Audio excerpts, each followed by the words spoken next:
Welcome to the RPG Talk Show. My name is Daniel Ivey, and this is John Wilker, Vice President of RPG Research. We are a 501c3 nonprofit organization dedicated to the research and development of role-playing games in all formats and genres for all players. Yes, and we utilize this to research. We utilize this research to achieve recreational, leisure, educational, and therapeutic goals. Today's main topic is going to be accessibility. After Traps and Riddles, we'll be unboxing Dungeon in a Box and Demi Dice spell cards. But first, into just chatting. Was there anything that you wanted to talk about today? Well, I didn't have a lot of specific stuff, but I was thinking of talking about role-playing in combat. Yes, you were talking to me about that earlier, where you mentioned that there was a player that likes to. He has a weird. He plays a cleric and has a weird. Or at least a not weird, but non-standard relationship with his pantheon. So this is a Forgotten Realms character in a book series called The Fallbacks. Yeah. There are 2 out now. I'm listening to the second audiobook. And one of the characters is a cleric. And he has a sash with all of the different gods on it. And most of them not evil. Okay. But he'll find the symbol of the god he wants to talk to, and then he has to negotiate for access to a spell. Yeah. Now, one of those benefits is there's no prep. You don't have to somehow pick right, and that's one of the hardest parts. And I don't usually play my clerics this way, but rules is written. You're supposed to start the day and prep the spells you need and hope that you guessed correctly on which spells. Yeah. Well, in a combat scenario, how that's normally played out is I cast Bless. Yeah. Or I cast Burning Blade. But people tend to have a list of go-tos for their spells, and they tend to just do that without much experimentation. Correct. Yeah. And that's the entirety of the casting the spell. I cast Enter Name. But with this character in the story, there's some role-playing with every casting of the spell. One, he has to pick a god. Then he has to ask the god for the spell. Yeah. Now, again, that means no prep. He can pick from any spell on the list, but he has to match it up with a god that's going to be willing to help him. Yeah. And he has to either convince the god that he will do a favor for them later, or accept a mission from the god at that point. Yeah. Or convince the god that the casting of the spell itself is doing the god a favor. Yeah. Now, I know that I feel that at the wrong tables, that type of extension of combat can get some on people's nerves, so you have to be at a table where they're more permissive with roleplay in combat. I've seen some people where they'll allow for roleplay outside of combat, but the minute you go into combat, like, why are you wasting time? Yeah. They're worried about the speed of combat. Yeah. And it's weird because it does take quite a long time to get through 6 seconds, which is what a round is. Yeah. The other thing, though, is that I've seen it done on, like, Critical Role and other things, where the person doesn't just say, I'm doing this spell. They say, I take out this potion and this item, and I mix them together, and stinking cloud comes rolling out of my hands. Well, that's adding flavor to combat, which I feel is a good stepping stone towards roleplay in combat. I think it's the first step. Yes. I swing my sword is not role-playing combat. I bring my sword down two-handed into his shoulder, roll the dice, and stab my own foot. Yeah. And honestly, I feel like, and I know that in the past we've talked about the Mercer effect, where it can be problematic for some game masters. But one thing that I feel is a good carryover from Matt Mercer is, at certain times the GM will, hand it over to the players and say, "How do you want to do this?" And it gives them an opportunity to add flavor to what just happened. Right, especially on killing blows. Yes, or critical hits. Critical blow. Well, and I use these cards that add a lot of flavor to critical hits and critical misses. Yes.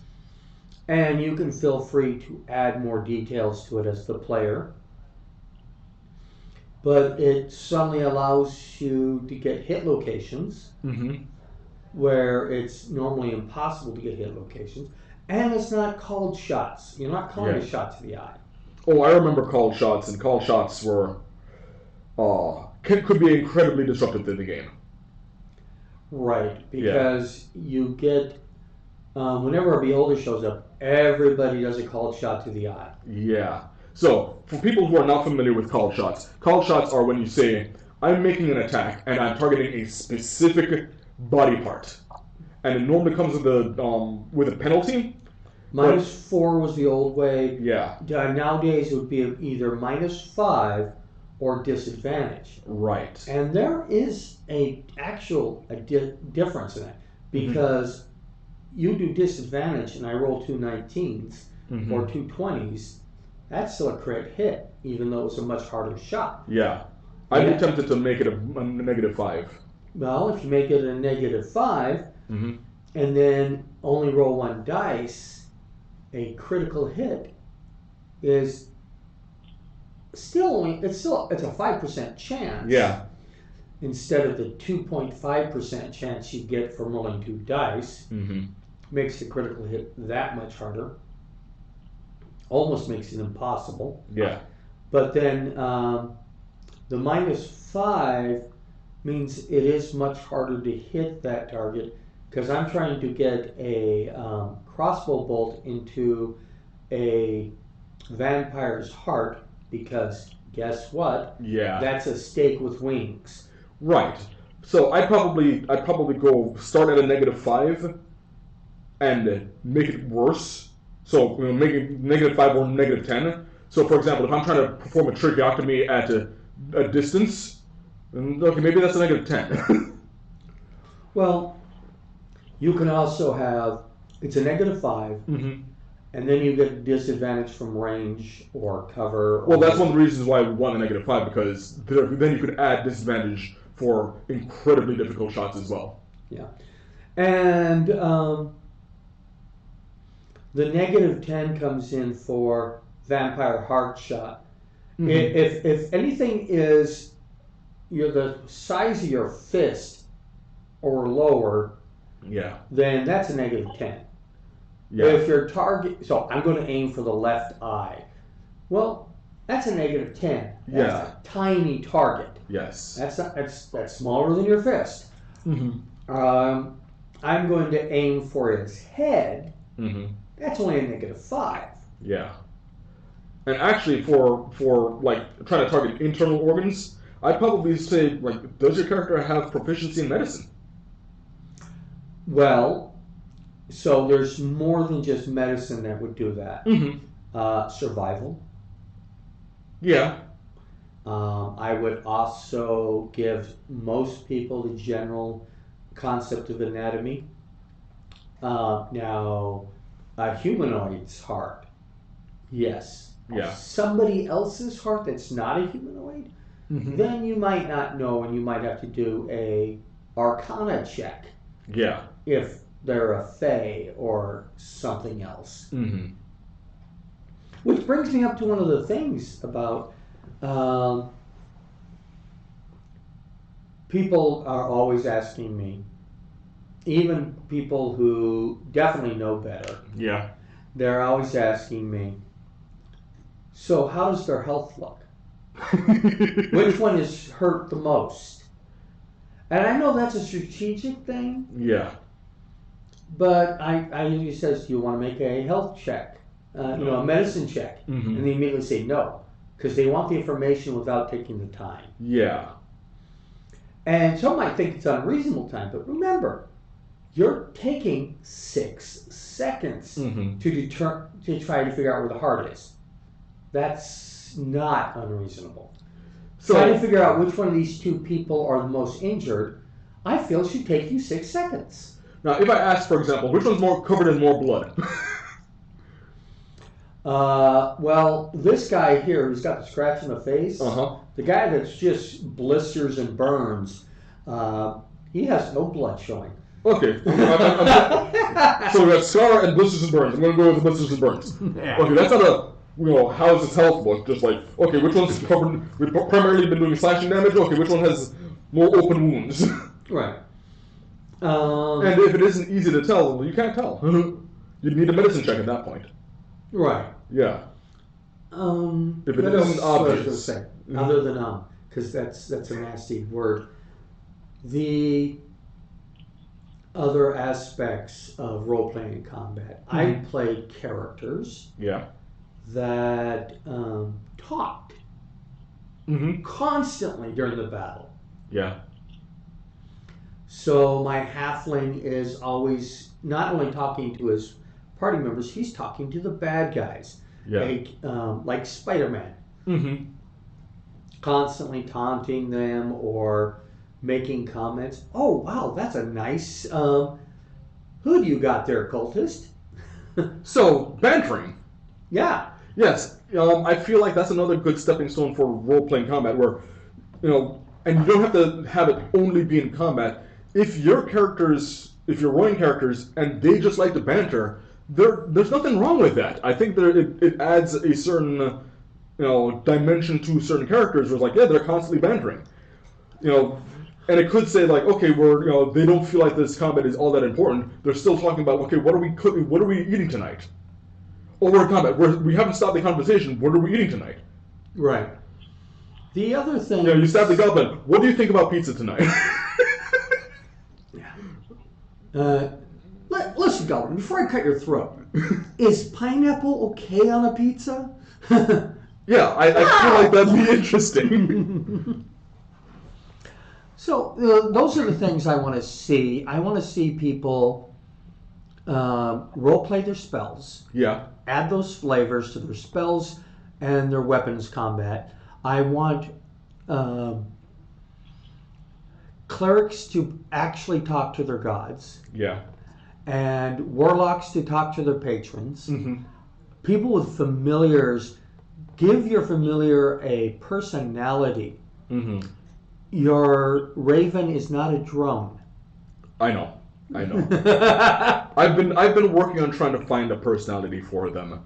So far, I haven't been able to do it much with the mummified hand that I have for Krita, but I've been trying to figure out where do I want Dust's personality to be. I don't know. The first thing I thought of when you said Dust's personality. Oh, Dust is the name of the raven. Yes. Yes. But the first thing I thought of was a white raven who sneezes. Because he's got allergies and all that dust. I just went to the museum. And they had a story from Alaskan tribes. Yeah. And we're talking southern Alaska. They have a story called Raven in the Box of Sunlight. It is a beautiful display to go through. But the point of the story is, in the story, Raven is white. And he's got his name, Yanyil is the name of the raven. Yeah. Which I think is just the Inuit word for raven. Yeah. And it explains his mission. And spoiler alert, it also explains why Raven became black. I think I've actually come across that story before. Yeah. There's a few I don't want to say native, but kind of like stories of raven, stories of coyote from the African America, from the Afro Caribbean area that I was born into. Anansi, the spider trickster god. Yeah. Although less god, more divine being. There are various stories like, for example, how did the leopard get his spots? Why are ravens black? And so on and so forth. There's some interesting stories there. Yeah. Yeah. But you just reminded me of that, and your white raven. Mm-hmm. So, warlocks talk to your patrons. Yeah. All pets and familiars and companions get a personality. Mm-hmm. Gods talk to you. I mean, priests and paladins talk to your gods. All the flair you can give to your combat, it doesn't have to take forever. Right. And actually, now that I think about it, I have been having the raven do a bit of personality. I've been banking on its mimicry ability, where the raven has been trying to annoy the turtle. No, not the turtle. The coward. Oh. Yeah. So she was making the sound of thunder and making the sound of the guy's horse, which he had to sell. And then he was attacked. He was still a little salty about that for some reason. I wonder why. Yeah. And that's one of the things I've done to make the game easier on myself. Yeah. I already have to control the entire world. Yeah. By giving the players some NPCs to be responsible for. Mm-hmm. And with guidance from me. Yeah. We get a better chance to give the NPCs personality. Yeah. So, for example, whenever I've been dealing with the female fighter, I've been thinking, whenever I have her, I'm thinking, how does she see herself? And yeah, she was a part of the crew, but there's a child involved. So, some latent maternal instincts of like, no, we need to protect the child, so she's basically been his babysitter. Well, not only that, but she has had a long-standing dislike of the gnome druid. Yes. I figure by her focusing on the kid, she's a lot of times staying away from him. Oh, I understand that. Yeah. But there was that moment in the story where the gnome druid gets kidnapped. Yes. And she suddenly saved the gnome. And the ironic is because her backstory says that the reason she has a problem with gnomes, it's not racism per se, it's her ex-husband's a gnome. Yeah. Yeah. It's not racism, it's personal for her. She's got history with gnomes. Although I would be curious, would she be at the vanguard to try and save the noble? How would you have that? Do you think she would actually try and save the noble, as passionately as she's willing to save the gnome? No, definitely not as passionately. Okay. She would do it because she has honor. Yeah, I feel like she has a sense of duty, even though she is a rogue. Yeah. She, honor among thieves. Well, this is honor among sailors. She just happens to have the skill set for thieves. Yeah. So I do feel like she'd have an obligation to her crew. I do feel she has an obligation to her crew. So yeah, that would mean like, we gotta save the gnome, but the gnome is personal for her, and I know that. Yeah. So for the gnome, it's not, we gotta save the gnome. It's like, don't you dare say bad things about the gnome. Only I can do that. And I'm going to, our highest priority right now is save the gnome. Now, if the coward, the nobleman, got kidnapped, it would be, I guess we have to go save him. Yeah. She's looking for anyone to give a good enough reason to not save him. Right. But I feel like that's all of us at this point with that noble. What do you want to see improved in role playing?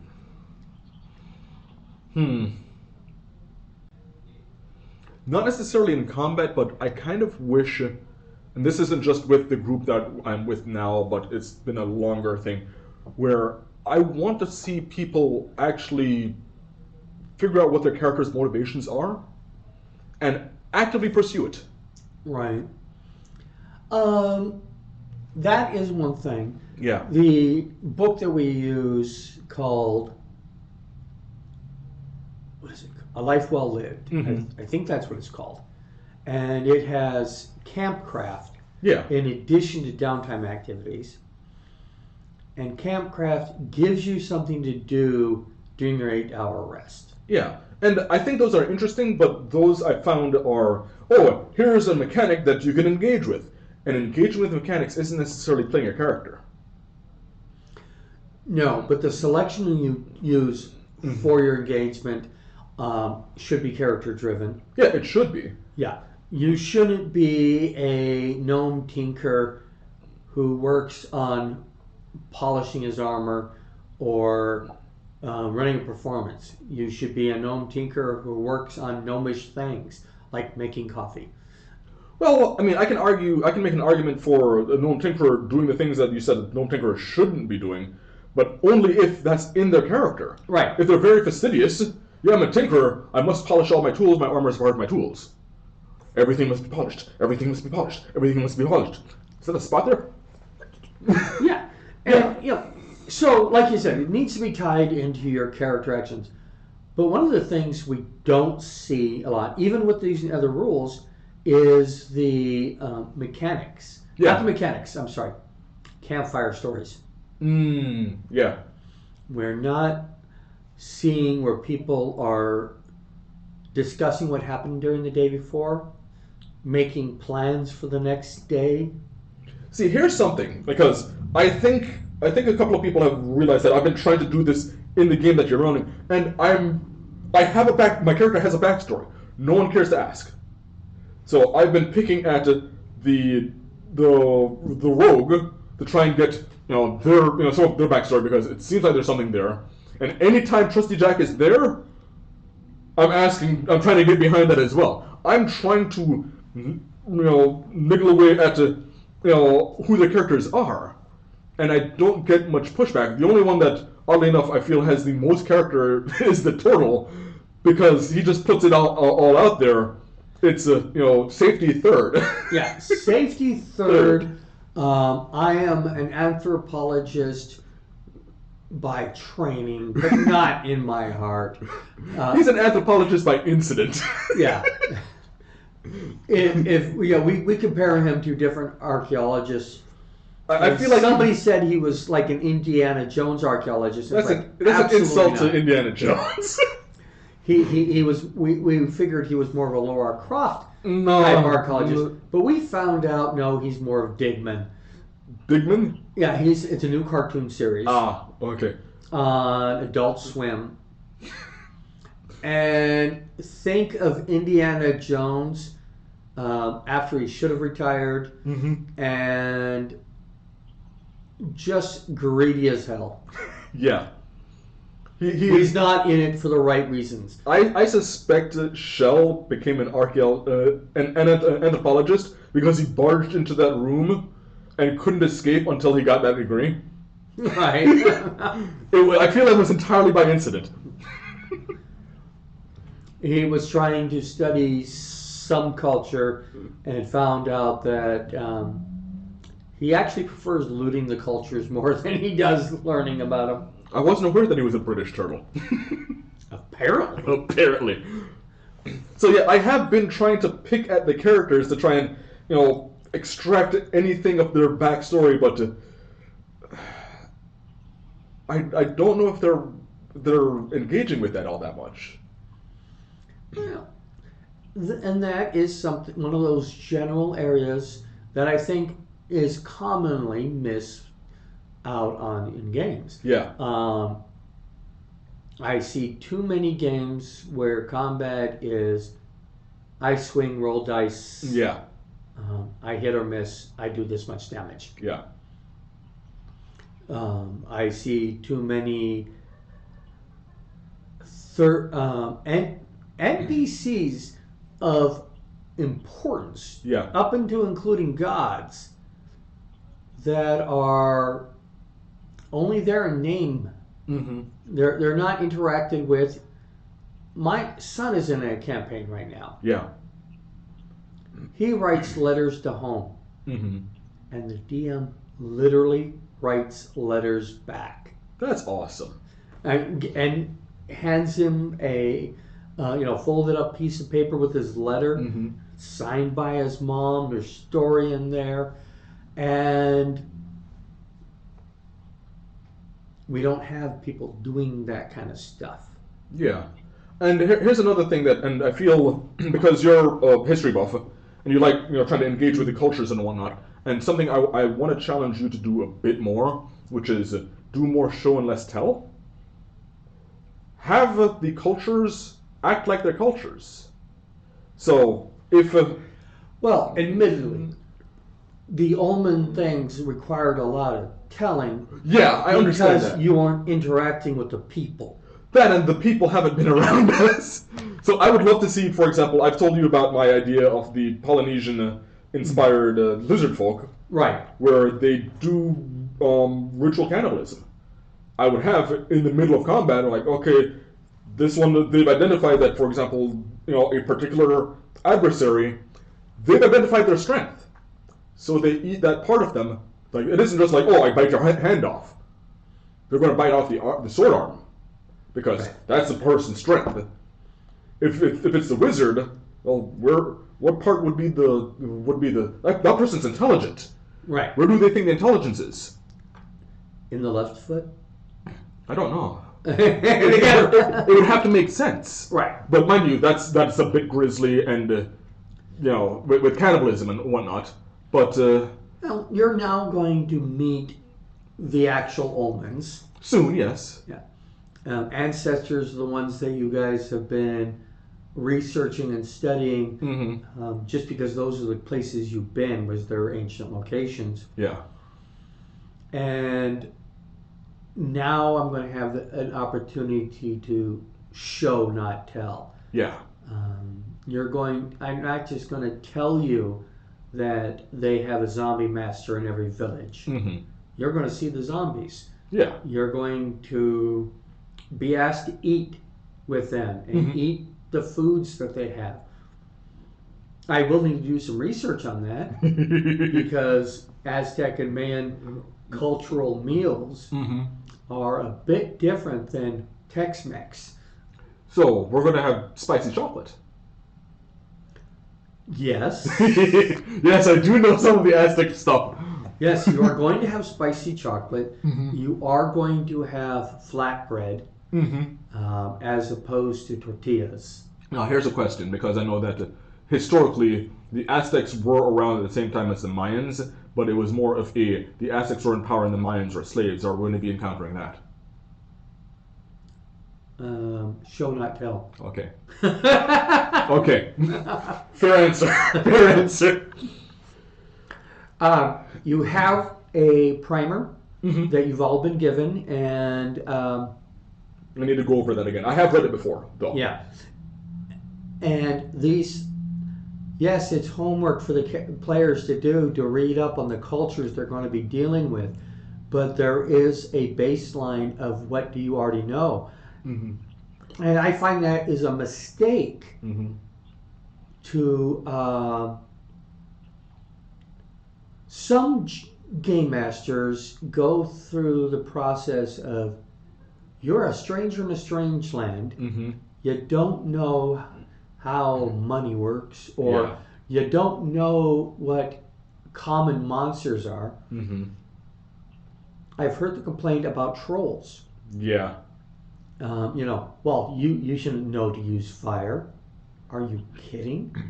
This actually touches on something that I've been working on, because I've been doing some conversions of old stuff, old campaigns into 5th edition, and one of the things I've been doing with the monsters entries is I cross-reference what knowledge checks, what knowledge skills would be used to analyze the characters, and then I give here's a lore checklist, and if you hit certain DCs, you get information, and you get all the information under it as well. So if you roll a 20, you get 20, 15, and 5. And 10, 20, 15, 10, and 5. Right, and the lower it is, the less information. You're like, what is it? It's a big lizard. That's a 5. Yeah. It's actually a purple dragon with with these abilities. That's a 30. And this is something that I'm playing around with that. But when I finally get back to my campaign world, I'm actually going to be doing something, a modification of that, where you go to certain areas. For example, you go to a certain city. Well, that's going to be a history check. And let's say you roll a 17, right? Mm-hmm. So you get 5, 10, and 15. Get all that information. Had you rolled a 20? Some of the information on 20 contradicts the lower information. So now you're dealing with misinformation. Right. Yeah. Also, the things that I liked in the old monster manuals was, and I think 3rd edition did it the most, where with every encounter or every creature, you had a read aloud text. Yes. Of what this thing looked like and sounded like, Mm-hmm. and it gave you a really good descriptor to do, rather than just showing the picture, or just announcing it's a this. Yeah. I feel like maybe at least a three sentence description would be good. I know that 5th edition has the taglines where it's one line to kind of encapsulate the concept of the creature, but that isn't necessarily a description. Oh, I'm going to have to say it's actually worse than that. Let me pull up any random monster real quick. Any random you want to roll? No. I'm just going to take the first thing I see. Aerocroca. Mm-hmm. This is an Aerocroca Aeromancer. Mm-hmm. And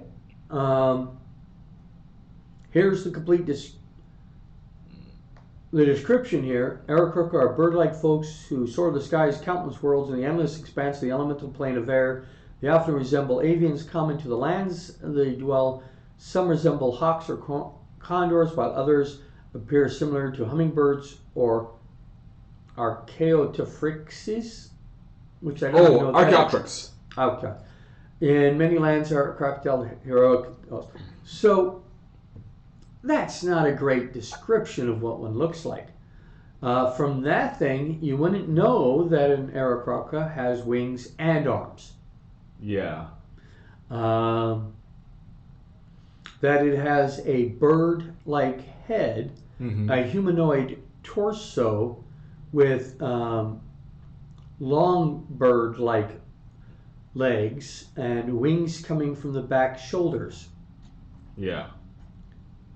And it definitely doesn't give you any description of what the head looks like or anything like this.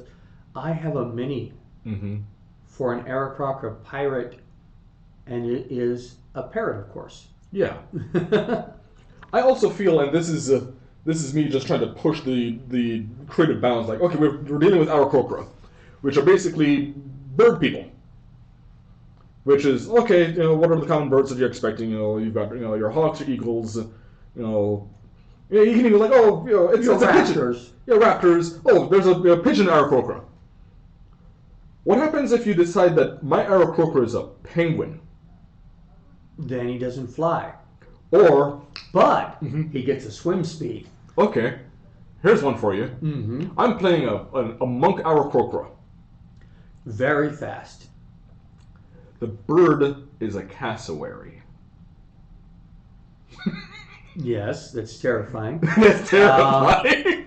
Or maybe barbarian instead. I think for your monk, you should go a secretary bird.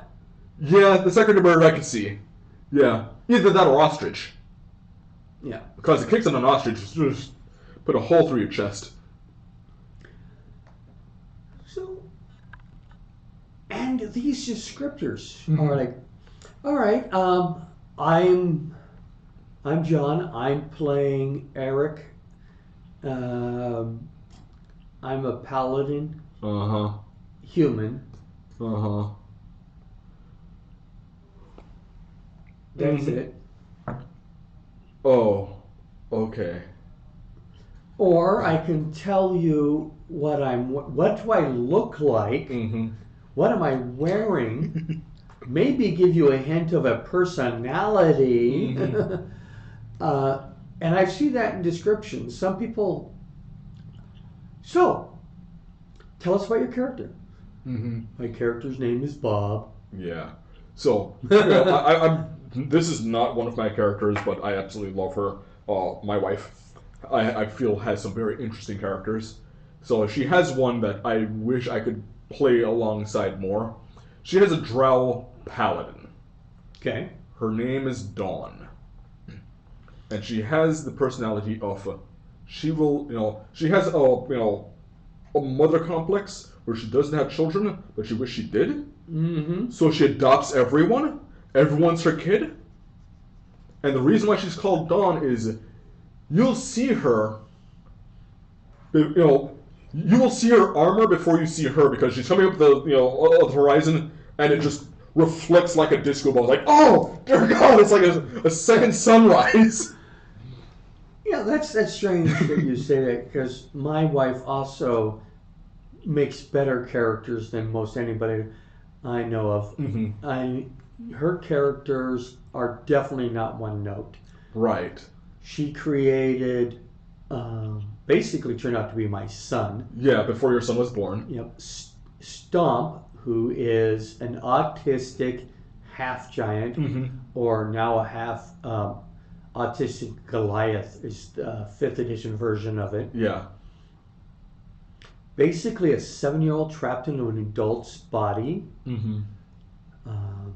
Killed a drow because hadn't seen anybody for so long in the cave, and then when a drow came, some drow tried to ambush him, Stomp just ran up, hugged him to death. Oh, I've been so I'm gonna hug you and squeeze you and pet you and name you George. Oh, he stopped moving. Yeah, and it's an awesome character. The other one is Pocket Dragon. Yes. Who is a pseudo dragon that uses the poison from the fairy dragon instead of a regular pseudo dragon, and is a thief. And given a choice between 3 treasures, But what sweets? Well, huckleberries. Oh, yes. Huckleberries over gemstones, gemstones over coins. Unless the coin is particularly shiny, you would pick a shiny silver piece over a rusty platinum piece every time, or tarnished platinum. So the last character that my wife played, I absolutely loved. She played a Hexblood, which is as close to her playing a hag that I would allow. Right. Hexblood Warlock. That makes perfect sense. In fact, you can choose a hag as your patron. The patron wasn't. That's not the point.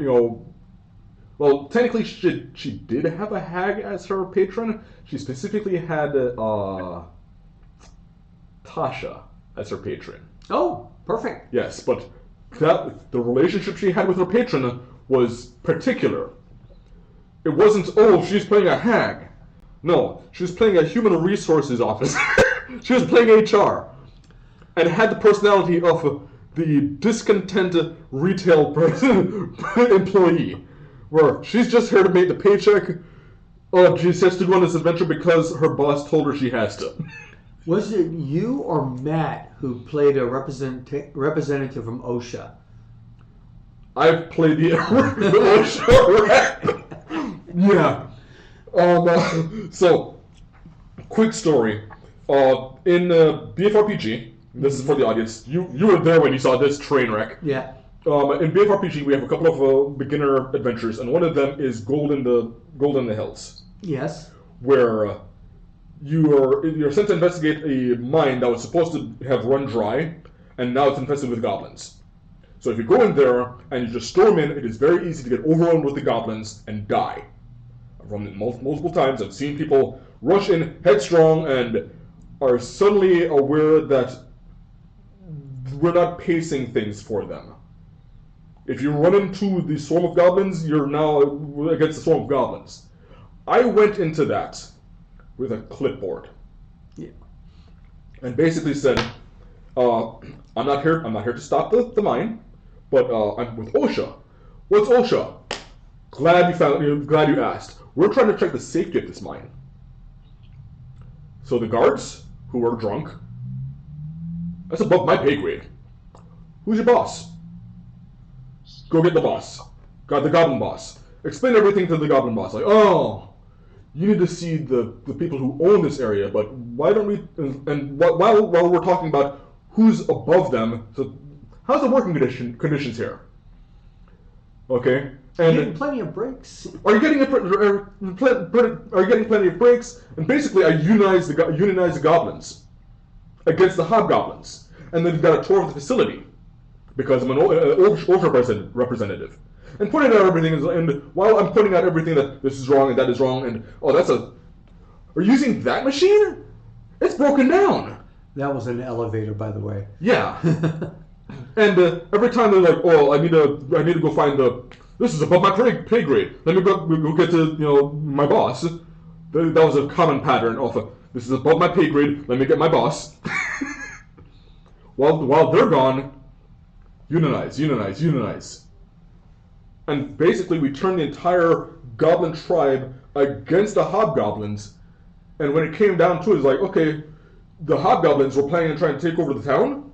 We got the goblins and the town on one side and took out the hobgoblins. All with a clipboard. Yeah. Yeah. I did a similar thing through a campaign. I think you were there for that too, where instead of unionizing the kobolds and goblins in the particular dungeon, I converted them all to my religion. That's another way. So yeah, there's sometimes this actually falls back into the what is it? The role playing in combat. Your character motivations don't have to end when combat starts. Yeah. Also, a good example of this is you listen to some people who do fight analysis of movies and things, and the good ones will tell you how the fight tells the story. Yeah. And it's not just, oh, I'm the action hero and I will beat 5 to 15 people without mussing my hair. Yeah. And I'm not going to get beat up a little bit. Then you have shows like Nobody and Jackie Chan. Yeah. That allow themselves to get beat up. Yeah. Not now, by allow themselves, I mean script-wise. They do get beat up. They do fight. Daredevil on the TV series. Yeah. He gets exhausted at the end of a fight. The injuries take a toll. The amount of effort being put into these things takes a toll. And you can see it in the fight. You see him really super crisp at the beginning of the fight and just leaning up against the wall, panting at the end of it. Yeah. So I've seen in a lot of the film analysis that I've studied and just watched, I've come across multiple people who've stated that fights should be like conversations. And I could go to some anime, but I want to go to one that I feel many more people have watched. That's Princess Bride. Yes. The fight between Inigo Montoya and Will. the Dread Pirate Roberts. Yeah, because he's not revealed that he's Correct. actually Will. Okay, so in the fight between Dread Pirate Roberts and Inigo Montoya, it's preempted by, Inigo Montoya. He knows he's good. He wants a challenge, but he feels like this. Okay, he's doing mercenary work, and he says like, okay, can I just hurry up and come up here and so I can fight you? I'm going to kill you anyway. And the conversation between the two of them before they get up shows that there's a certain amount of respect. We're like, okay, yeah, you're probably going to beat me, but yeah, I'm not going to, just because you say that you're going to help me up doesn't mean I'm going to trust you. So they get up there, and it's like, okay, we're going to fight. They know they're both going to fight, but you know what? I want to have a decent fight. I want to let you rest first. And there's this back and forth that goes on with not just the fighting, but the conversation. The conversation matches the fight. Yeah. And at the end, when the Dread Pirate Roberts does win, it isn't just, Inigo Montoya dies. It's like, no, you're a work of art. Just like your blade. Break a stone. Exactly. Yeah, rather break a stained glass window. Yeah. So, after this, we're going into our main topic, which is accessibility. Correct. Yes. And then we have traps and riddles. Yes, it's the third scenario. Are those teeth real? Okay. That's the title of the third scenario. And we have some nice unboxing to do with the cards, Dummy Dice spell cards, and the Dungeon in the Box. Okay. So, we will see you after the break. After these messages, we'll be right back. Welcome back to the RPG Talk Show. We're going to go into our main topic today, which is accessibility. Yes. Some people need something to help them get along. Yes. And in games are no different. Mm-hmm. So we want to look a little bit on how to make the all, and we help all players. Yeah. And how do we accomplish that? So, what are some of the accessibility populations that we tend to come across more often? Well, more often is we have things like autism. Yeah.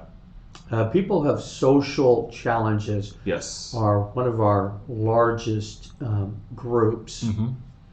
But we also have people that are hearing impaired. Mm-hmm. There are people who are they're having a noisy environment. Yeah.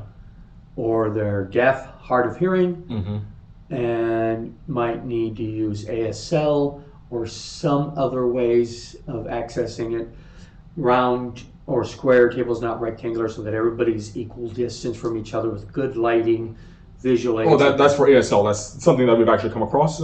Where for ASL, when people are signing, there's a lot of tables that are square, but sometimes it's hard to see people in the corner. But a circular table, it's easier for everyone to see everyone, including the signing and voices. Right. Yes. But the sign is better at a square table than a rectangular. Yeah. From either direction, especially if you're along the side, there are people you just can't see, and you notice that they're talking. Yeah, perspectives get a bit weird with the rectangular tables, and this is actually one of the things that I want to,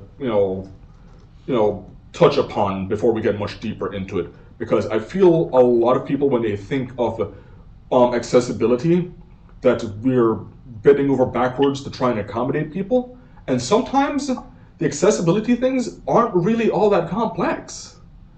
No, like I said, the way the table. What kind of table you're using, the lighting, and using visual aids, a lot of pictures, utilizing sign language where appropriate. Yeah.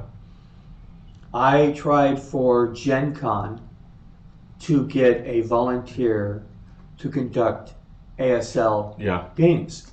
I had some people complain they were like, you can't do that. You can't ask a ASL interpreter to volunteer. That's a lot of hard work. And he says, no, I'm not asking for an interpreter. I'm asking for a ASL fluent person to run a game for other ASL fluent people. Yeah. It's no different than asking a Spanish speaker to run a game in Spanish for other Spanish speakers. Or asking an English speaker to run a game for English speakers. Well, that's harder. When you start getting those British accents, at least it's better than Welsh. True. Although I'm thinking now, a Patois speaker for Jamaican players. Yeah. Yeah, it's English, but good luck understanding it sometimes. Exactly. Now, a group for this, for the ASL part that we mentioned, is ASL.RPG. No, it's ASLRPG.com. Yes. And they're trying to create the language. So, some context for that. Just like how in spoken English, and I use English because it's my native language, there's a lot of shorthand that we've just accepted in our language, and this is standard for most languages. There is what the definition is, but we tend to overuse things so much that there's just shorthand. Right. So, an example would be if I use the word mini, well, that's short for miniature. We don't necessarily say self-contained breathing apparatus, scuba. But there's many different things like that. So in ASL, instead of hand spelling every single word, there's some signs that are just, that's the word. Now mind you, I don't know ASL, but I do know that occurs. I've seen so many, for example, comedians who they have an interpreter, and they're working with the interpreter, just kind of testing them because they like that interplay, and they find out that the thing that they just said, there's already a word for it in ASL. So when it comes to the overlap between ASL and role-playing games, they're trying to find a language for example, for Fireball, or rolling with advantage, or whatever, roll for initiative. Correct. Or as I believe that they were going with was roll for start. Okay. The one of the other things is good to do when you're playing a role-playing game and you're doing ASL for ASL people is feel free if it's an unusual word. Yeah. Like trebuchet. Yes.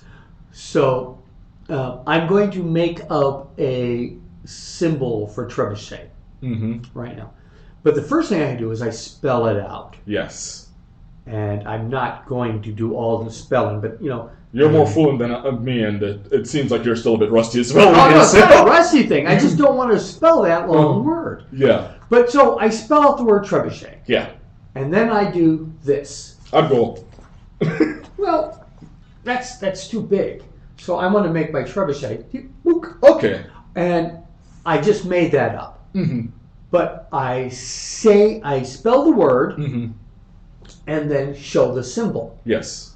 And then from now on, everybody will know I'm referring to trebuchet when I do that. Yes. One of the things for sign language is if I want to talk about another person, I put Tom here. Ah. Okay. And then from now on, I don't spell out Tom, I just refer to Tom. Oh my god, I just realized that. Okay. I feel, and I don't know if this, I admittedly do not, consume a lot of ASL, but I feel like that is perfect for a setup where, okay, you establish Tom is here, and you're talking to Tom, and as you're talking to Tom, you go to and realize you're not Tom. There can be some circumstances where things get interesting.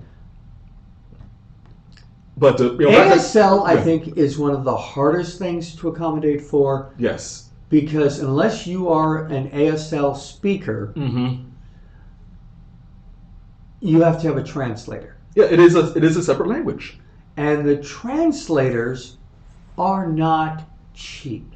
Correct. If you want a Spanish translator or a Japanese translator, you're going to pay half of what you pay an ASL translator. Yeah. They're unionized. They will blackball non-unionized speakers. If you don't charge, you won't be allowed to do sign language for translation. They will come after you. But how much does it cost?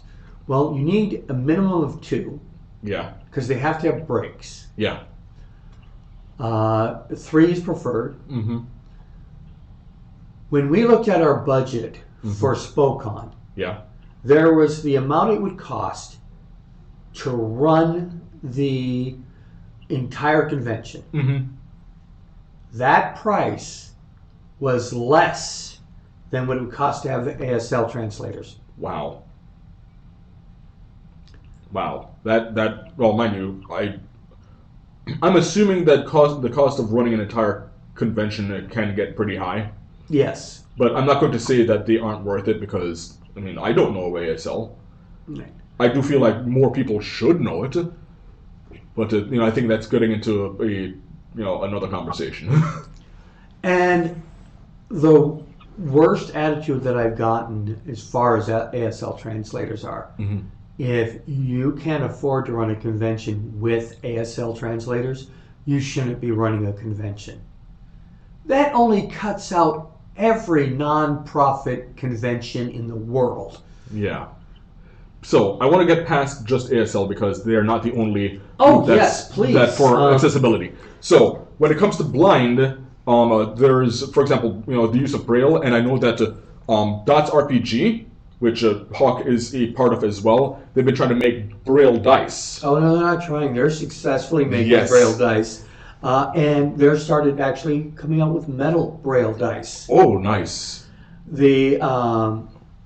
You have the Braille dice, you have Braille books, character sheets, text readers, and other similar tools for the blind. You can have a character sheet on your phone that will speak out the different pieces to it. Yeah. Sometimes it's just a matter of font choices for those visual areas. Yeah. The physical challenges of things like handwriting impairment, like dysgraphia, adaptive grips for pens, pencils, oversized foam dice, or dice towers. We're actually even working on a robot arm. Pick up your dice, drop it in. They have, at least for a die 20, they have some of that. You remember Sorry? Yeah.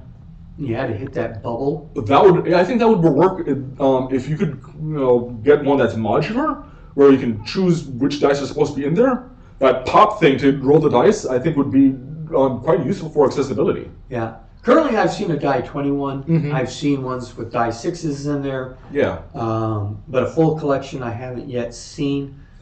But the pops are something that would be useful. So, especially for people who have problems with grip, you know how there's it was a trend for a bit where people were making the healing dice, the healing potions in a bottle with the actual dice? Yeah.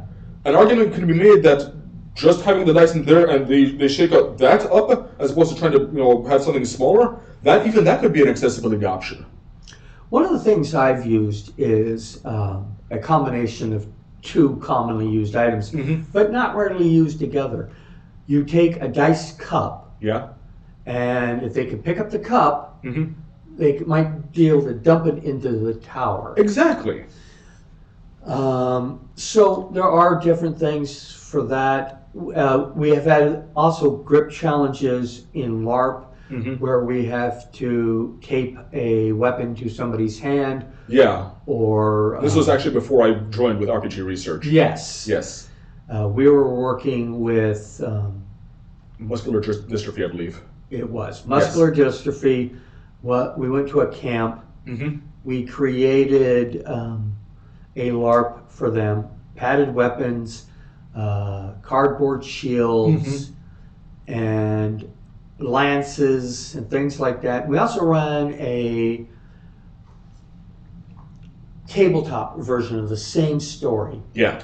And we found that people, one, were able to go wild and have fun with no injuries. Nice. Including the fact that a significant number of those people had trachs. Yeah.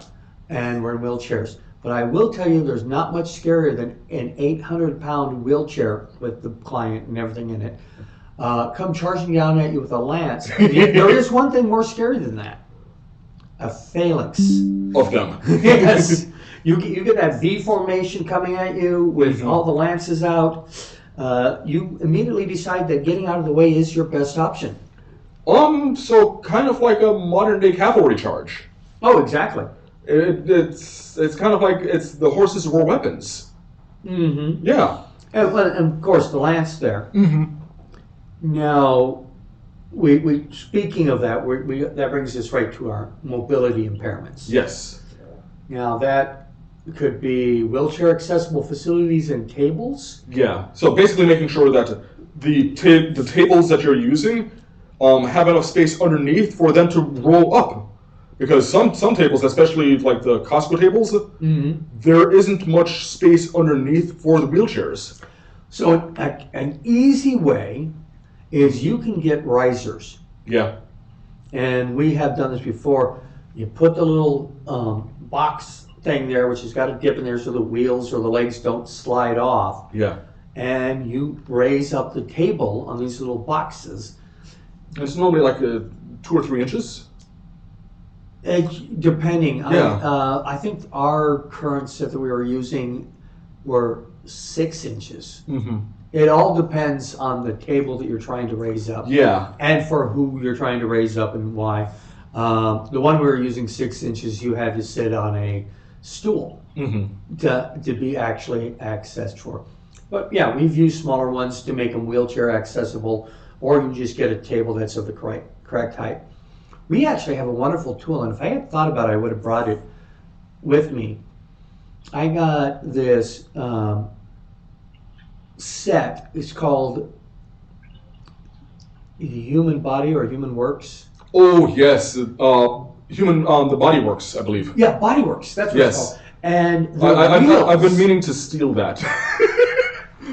You may borrow it. Yes, I know that. I have a thing for having proper, really, really good references for 3D modeling and Body Works. If I had that, it'd be my top 3 references for 3D animation. At this point, you would think they would have a digital version. That's possible.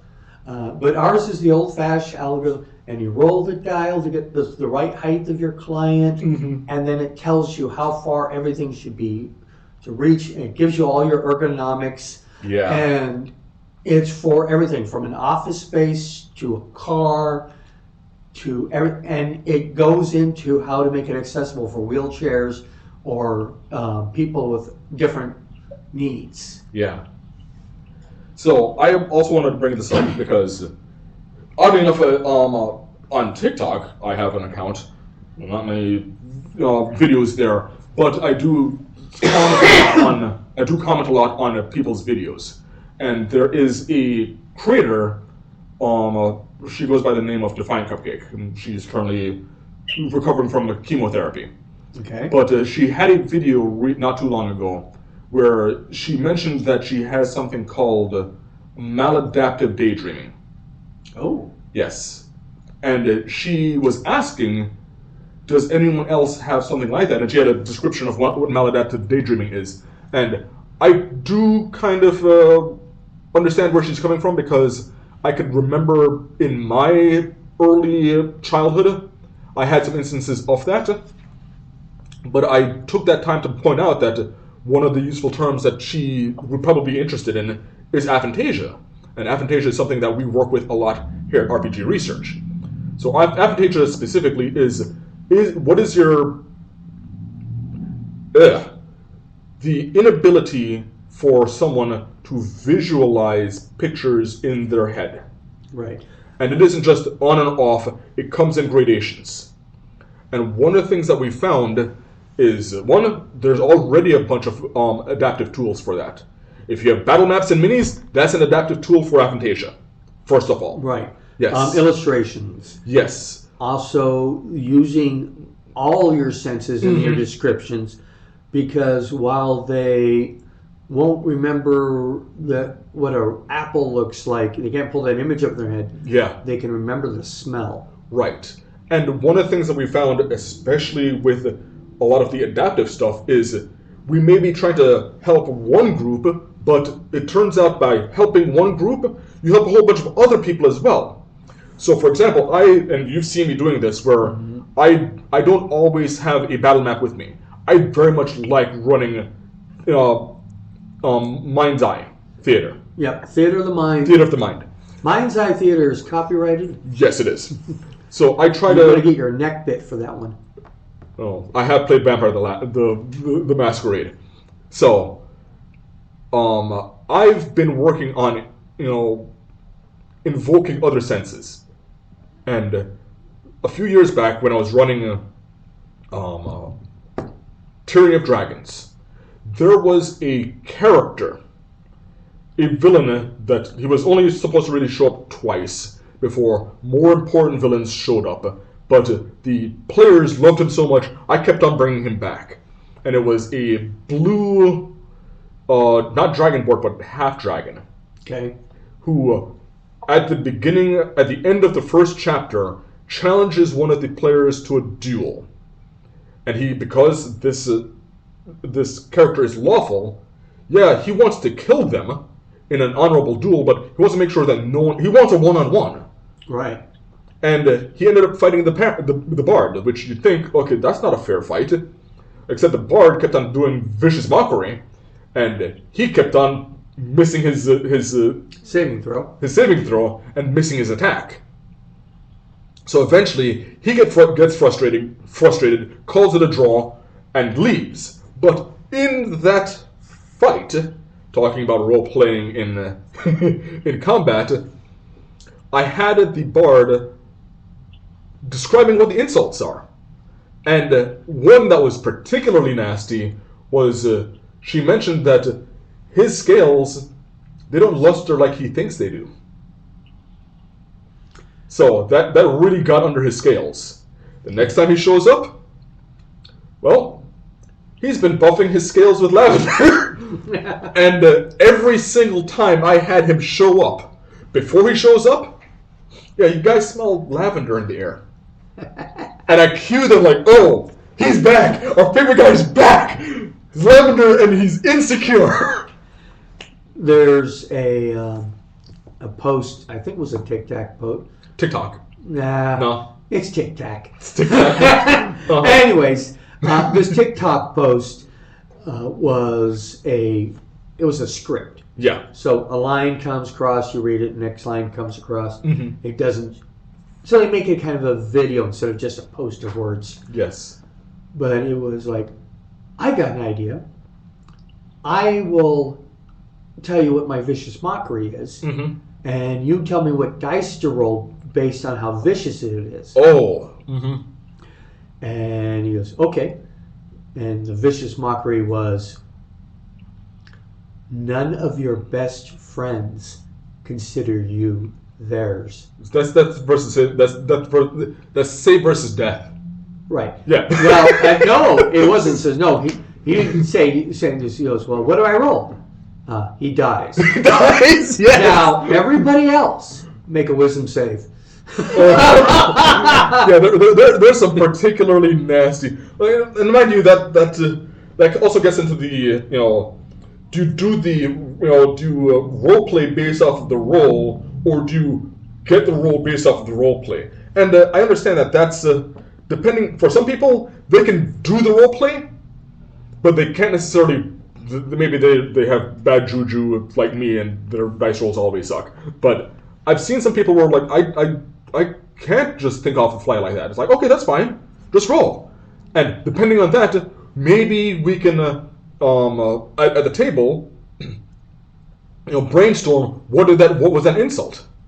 If they rolled a 20, okay, let's see if we come up with the best one. Now we're talking here about a social accessibility. Yes. People who have social difficulties, a lot of DMs will tell you how well you succeeded by how well you act out your charisma modified items. Mm-hmm. So I'm supposed to be playing a character that's better than me, or I'm supposed to be playing somebody who's got a higher intelligence than I do, Yeah. or I'm playing somebody who has a charisma higher than. It's not necessarily fair to fail somebody because they don't have the charisma to back up their character's charisma. That's why dice rolling is allowed, is used. But on the other hand, you can encourage the role playing by, well, if you role play it at all, I'm going to give you a bonus. Yeah. If you do a good job, I'll give you advantage. Or sometimes, if it's like, oh, that works. I have many a charisma-based role-playing actions that your idea is good enough. We don't have to roll. Yeah.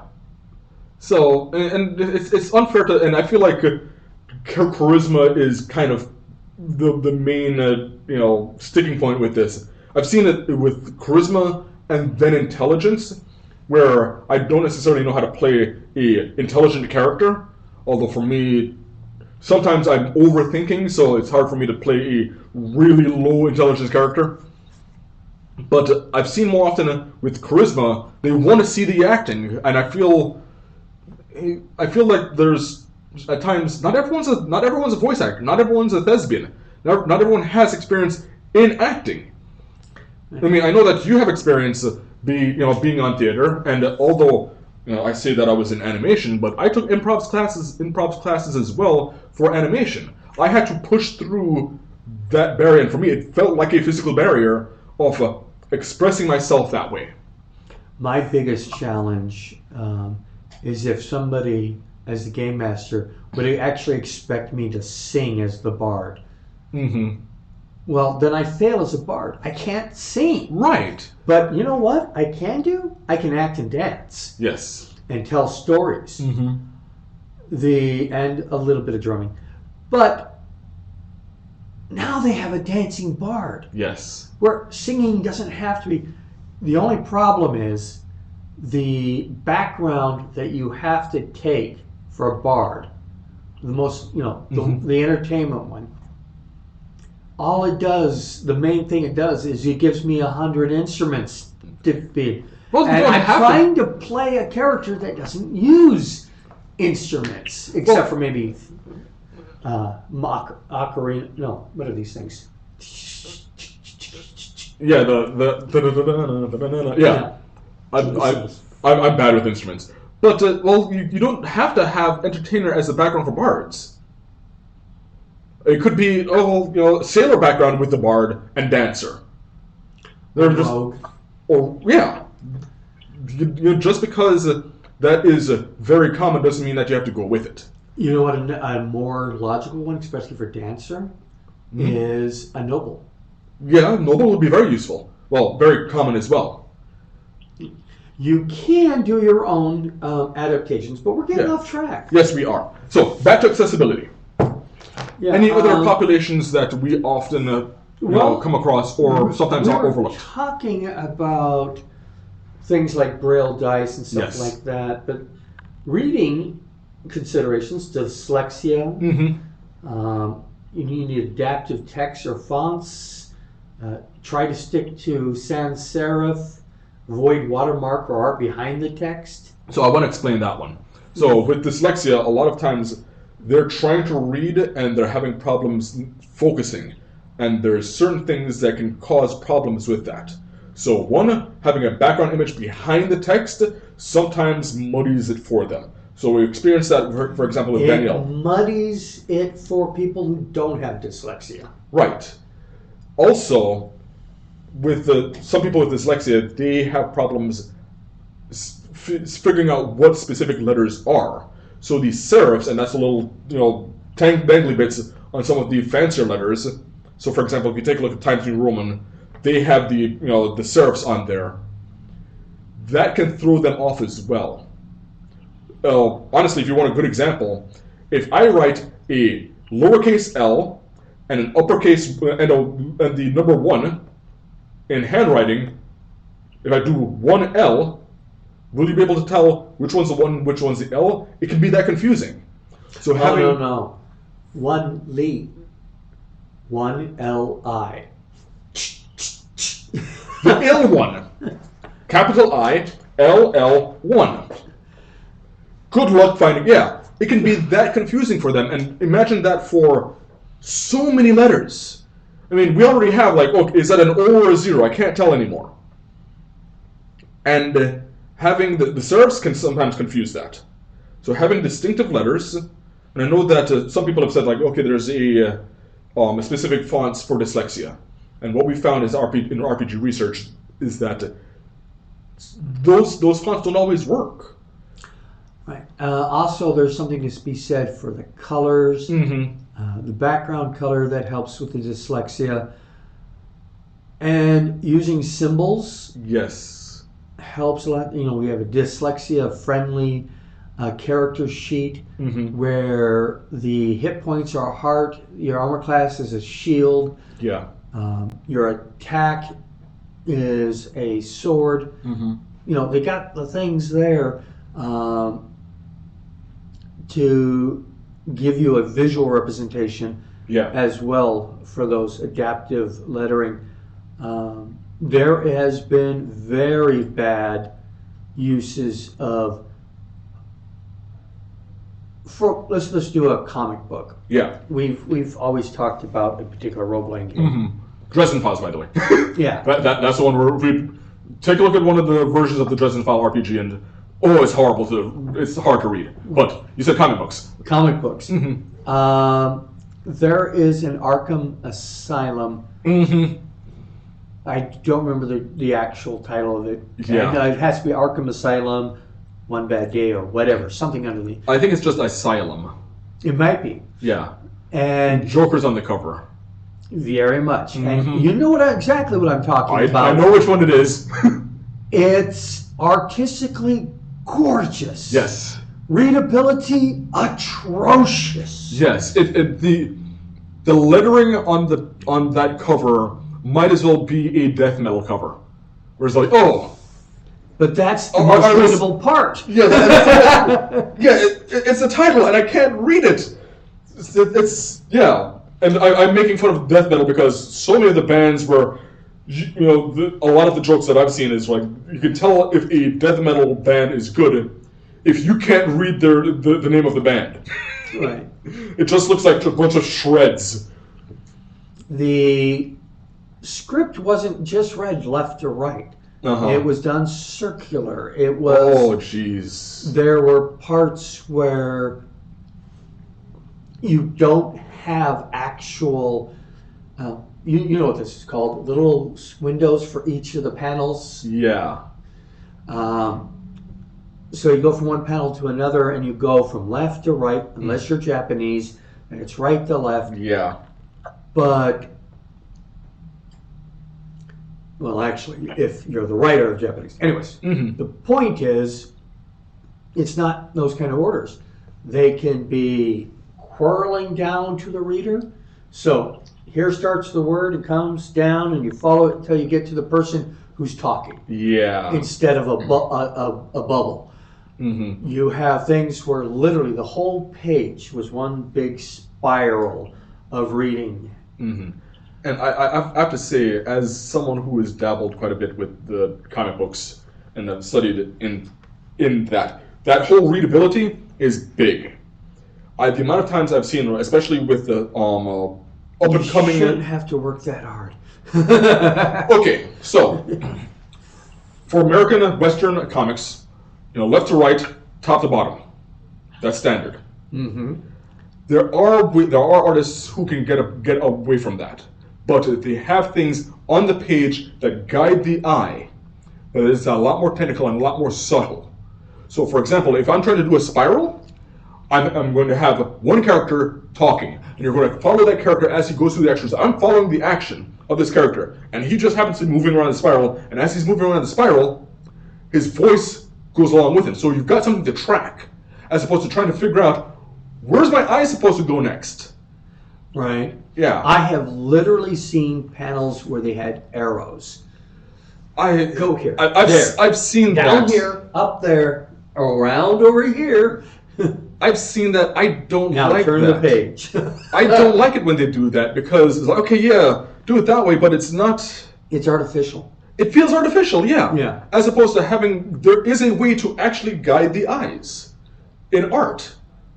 Like the eyes tend to follow lines. When I was doing the seamless transition, the seamless loop for Heroes of the Mist, I was specifically guiding the eyes because I had the background and the foreground that I wanted you guys, everyone to look at. So there's the dice in the foreground and the books in the background. And the way I was doing it was I had two pictures, from the same angle, okay? But one was focused on the dice, and the other one was focused on the books. And I just transitioned between blurry and not blurry, and your eyes were shifting from non-blurry, to the blurry area. So basically, the dice came into focus, and your eyes would switch over there. Right. And when the bookshelf came into focus, the dice became blurry, and your eyes focused there. And that's one way to control where the eyes go. And that's what I was using. And there are multiple ways to do that on the comic page as well. You just have to work on it. I saw a page, I should say, and it had like 6 panels. Yeah. And all the pictures were the same in the left panels and the right panels. So you had these two people talking. Yeah. And so the one that was talking at the time was a crisp picture, and the person who wasn't talking was blurred. Yeah. That's an interesting way to do that. And I feel like they may have been hearkening to, or making reference to, Fearful Symmetry in Alan Moore's Watchmen, where that issue is symmetrical. The entire issue from beginning to end is symmetrical. And right. He does a 3x3 paneling with where the last panel and the first panel are symmetrical in that they're kind of focusing on the same thing. There's a certain level of artistry that's happening there, but not everyone's going to see that parallel.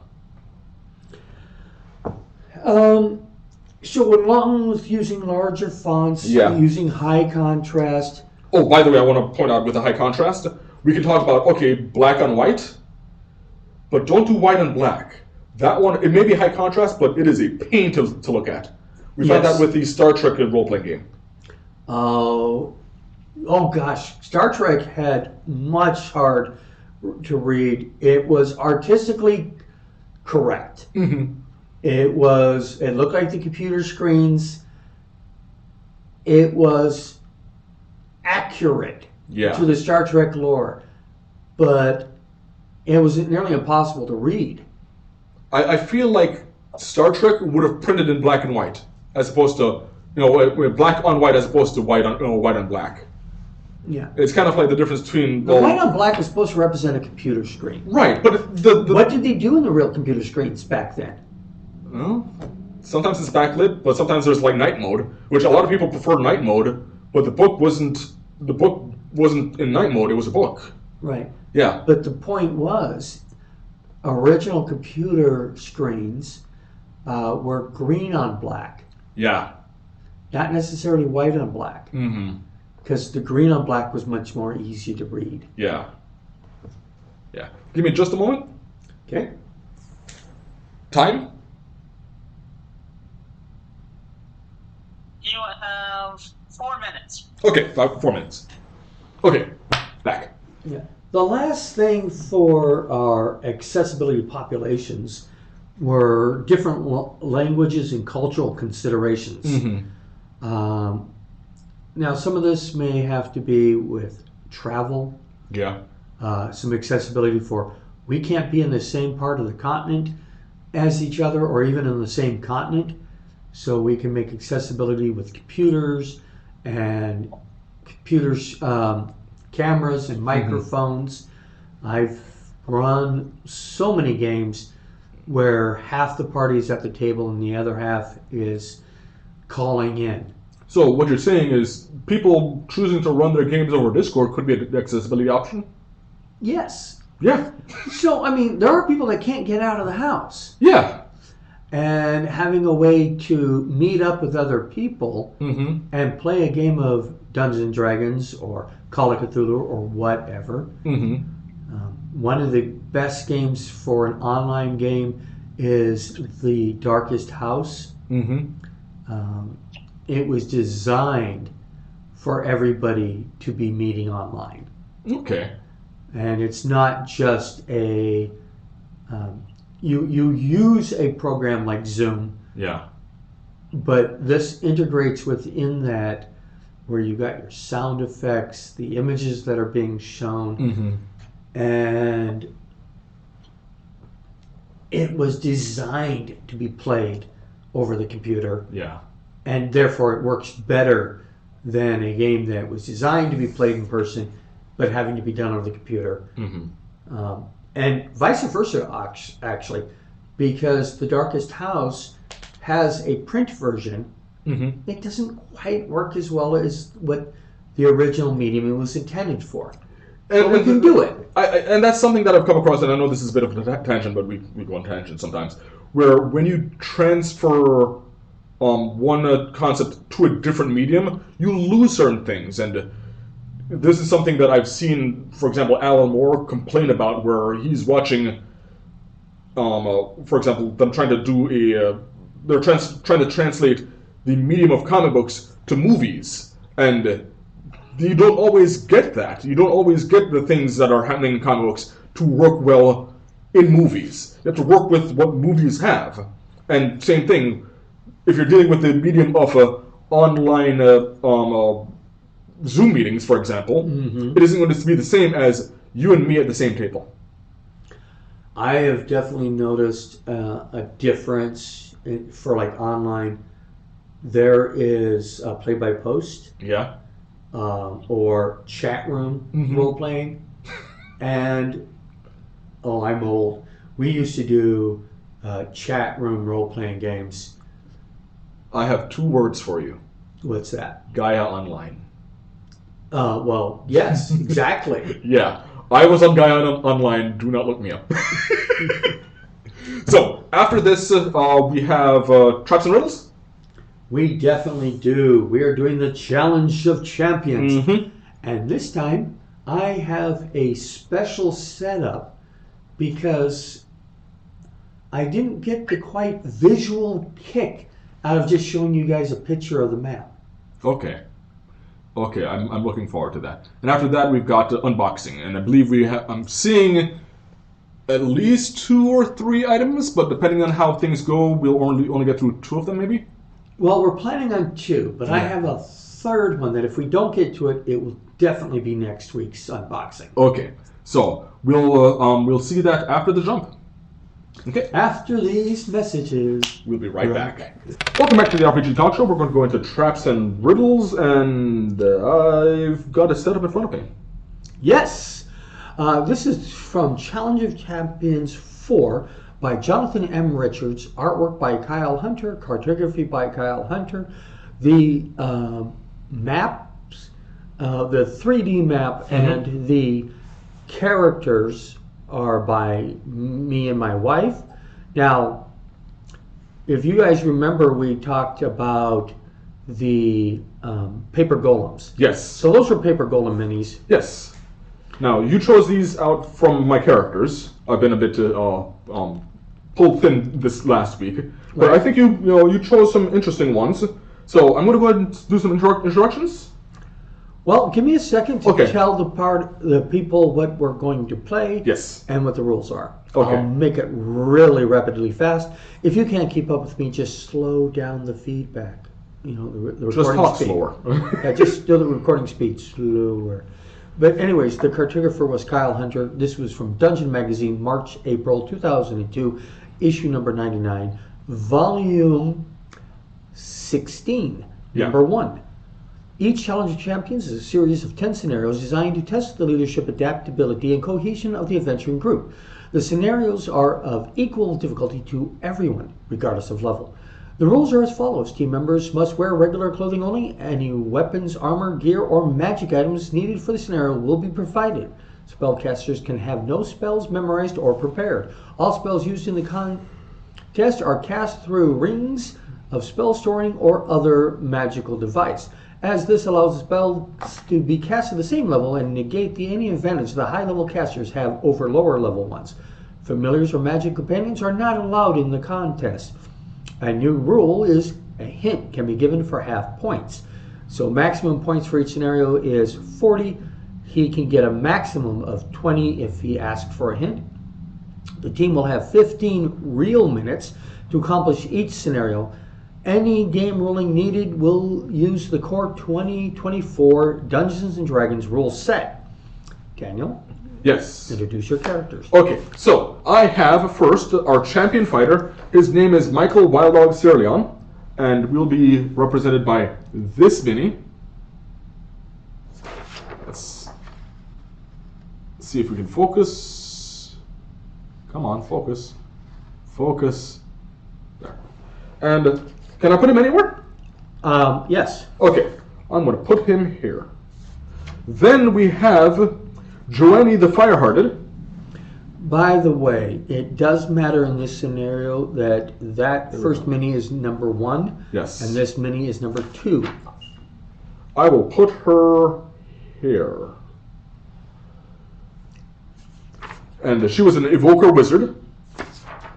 We have Geraldine Golden Dawn. She is our life cleric of Procan, which is the Greyhawk god of sea, weather, and navigation. Also, she's the only half-elf in the group. Yes. Everybody else is human. Yes. And I'll put her there. And finally, but last but not least, we have Scotty Quickflash. Okay, so you've designated her as the 4th. Yes. Scotty Quickflash is actually in position number 3. Oh. It doesn't matter where you put them. You just got to realize that they mark up to which position. So this is 1, 2, 3, 4? Correct. Okay, so now they're in position. There was a bit of kerfuffle. Scotty was a bit anxious, but someone, Geraldine grabbed Scotty by the ear and dragged them into the proper position. Okay. Now, this is scenario number 3. Are those teeth real? Okay. Exiting the second scenario, you're met by a guild wizard named Musfinch. This scenario calls for you to split up, he informs you. I'll need you to designate yourselves as team members 1, 2, 3, and 4. 1, 2, 3, and 4. Once you've decided who's who, each of you will be taken to a different platform along the 4 corners of a large room, where you'll each find a single potion vial. I won't tell you which potion is which. That's for you to figure out. But one is a potion of spider climb, one is a potion of blur, and one's a potion of water walk. And the last is a vial of poison. Please be careful, will you? The poison is lethal. Okay. One of you will also begin with a 10-foot length of rope, and another has an immovable rod. Okay. You'll find out who gets what once you're each on the platforms. Your goal for the scenario is to make up to and through the small opening in the ceiling of the room. Yeah. The ceiling is 20 feet higher than your starting platform. Your platform is 20 foot above the floor, and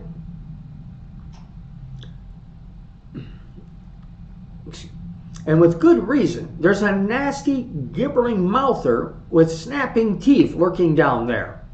As you might expect, anyone falling down there with it will be declared dead. Now, since the babbling of a gibbering mouther can drive a person insane, here are 4 sets of earplugs. For your own safety, please keep them in for the duration of the scenario. Uh-huh. You will be declared dead if you can hear the gibbering mouther. Okay. If you want a hint, get on your knees and hold your hands together in a penitent fashion. If I see all four of you in such a position, I'll provide the hint telepathically. Are you ready? They all put in their earplugs and nod.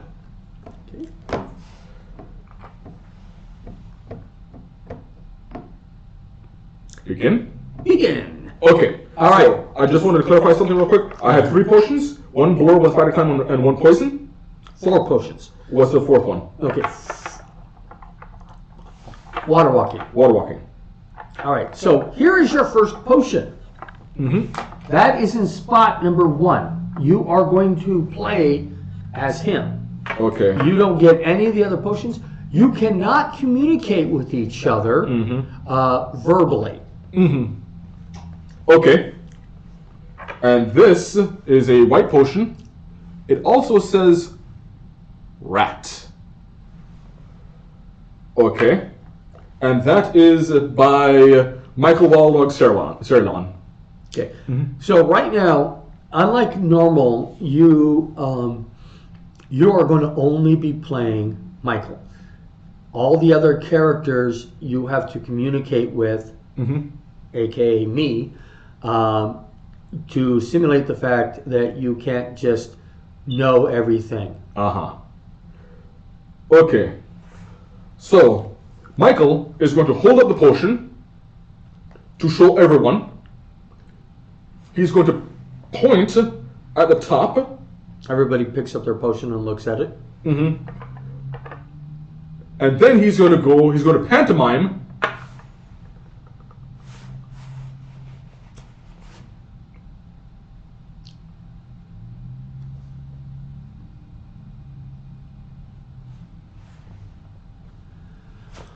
Because I don't have any of them with sign language as a language.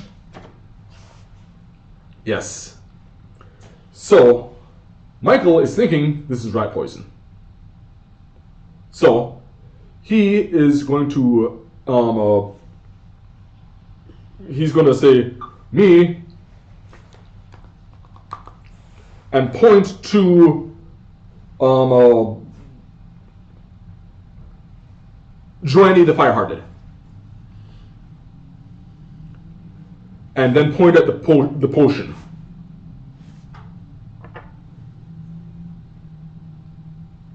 Okay.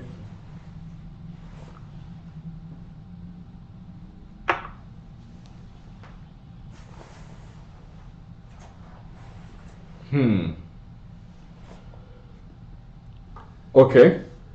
Then he's going to point to position number 3, which is Geraldine Goldenon. Same thing. It is black. Silver. Silver. Okay. That's supposed to be silver.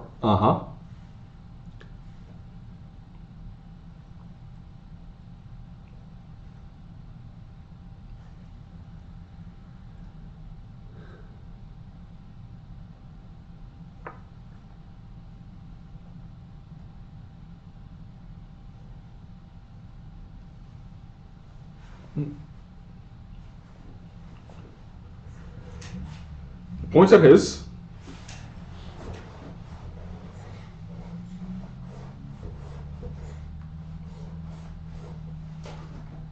And he's going to spell out on the wall behind him in his finger what it says. Then he's going to point back to Joannie the Firehearted and have her spell it out.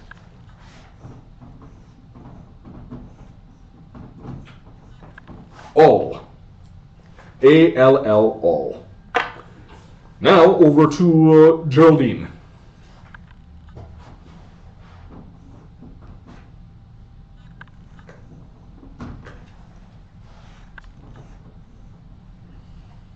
Ion? I-O-N? Okay. Remember, they can't hear you either. Mm-hmm. And finally, Scotty Quickflash. Blue.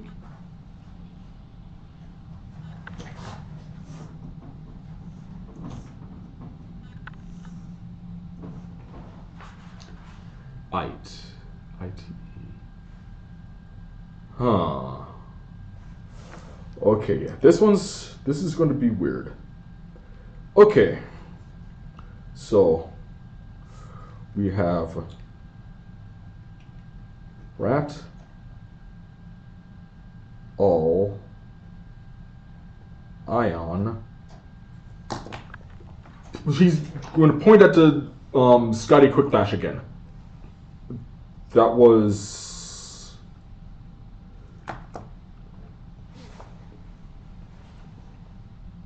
yeah. I T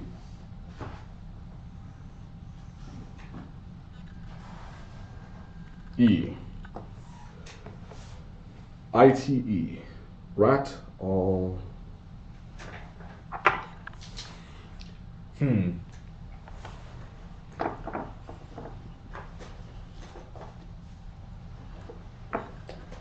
Because you have the letters now. Yes. From that. Now I can see all the letters.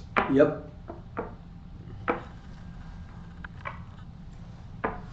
Oh, by the way, Yes. you might want to know that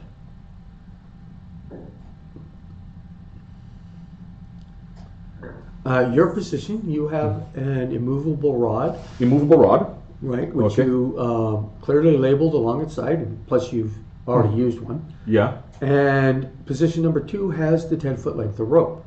Okay. Position 2 has a 10-foot length of rope. Would you like the props for those? Yes, To please. remind you where they go? The micro potion bottles aren't worth your effort. Okay. So Because I don't think the audience will be able to see those little potions. so that's the Immovable rod. immovable rod, and I will actually put it down here. Oh, why didn't you just put it on his base? Or that does not mean that he fell to his doom. Well, worse, he fell outside of the room. Mm-hmm. Okay. There. And the 10-foot coil of rope is in position 2. Yeah, and just because I'm a weirdo, that's actually 2 inches long or 10 feet Yeah. in scale. So rat ITE. No. That's position 4. Rat all.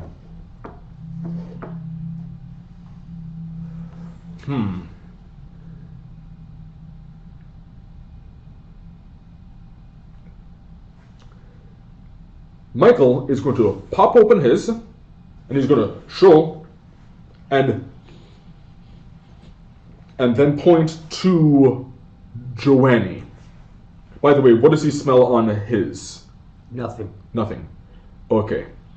They're all, and everybody else like, Okay. And I'm clumsy. Oh, jeez. I worked so hard building that, and you treat it like a toy. Well, it is a toy.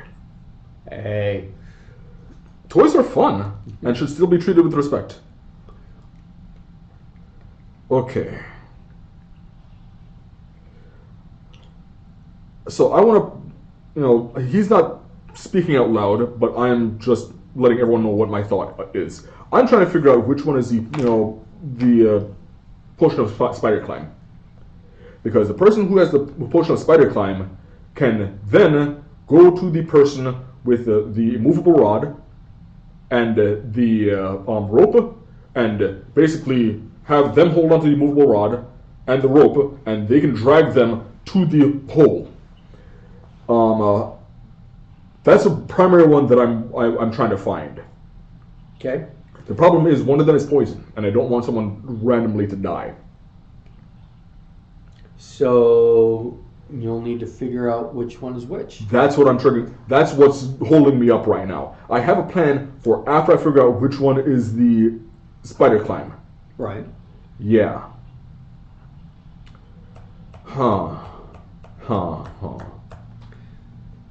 So, I feel like there's a code in the name. Just so you know, you got just a little over 5 minutes. 5 minutes left. So, I've told you what my plan is once I find out which one is spider climb. Right. Yes. So let's see if you can figure out what the spider climb. One of them is blur, one of them is poison. I really do feel like the rat is rat poisoning. And the let's ion. Let's see here. By the way, are those colors specific? Yes, the Okay. pink one has all, the silver one has ion, Okay. the blue one has Ike, and the white one has rat. Okay. So those are specific to the labels.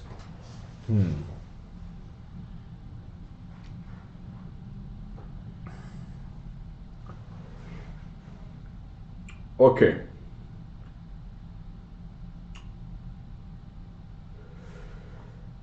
$30 points is more than 20 points. So, I'm going to have first Scotty Quickflash. Michael's going to point to Scotty Quickflash. And he drinks.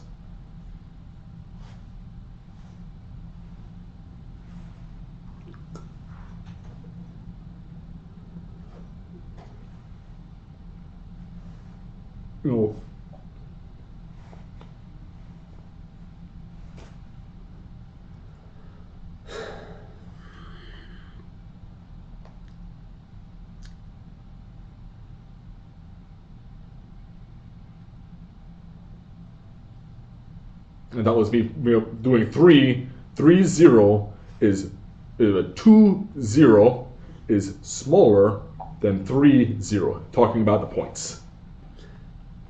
It doesn't matter whether you understand it or not. Hand me Scotty's potion. Here you go. Blue. All right.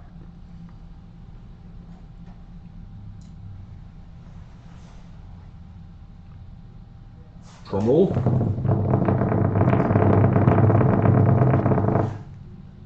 Is Scotty dead? Don't know yet.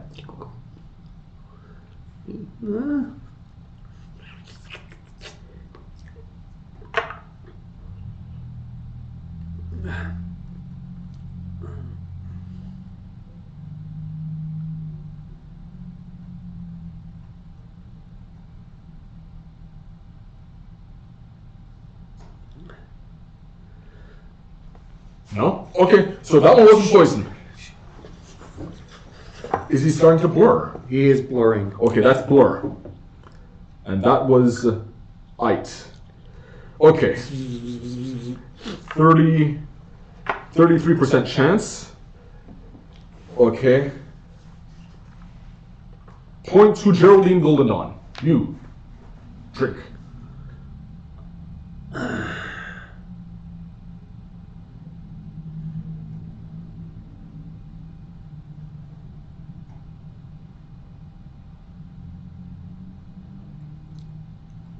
Handling her potion?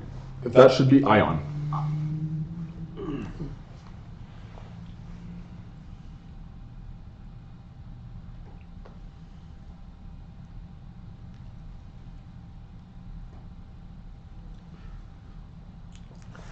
Drum roll.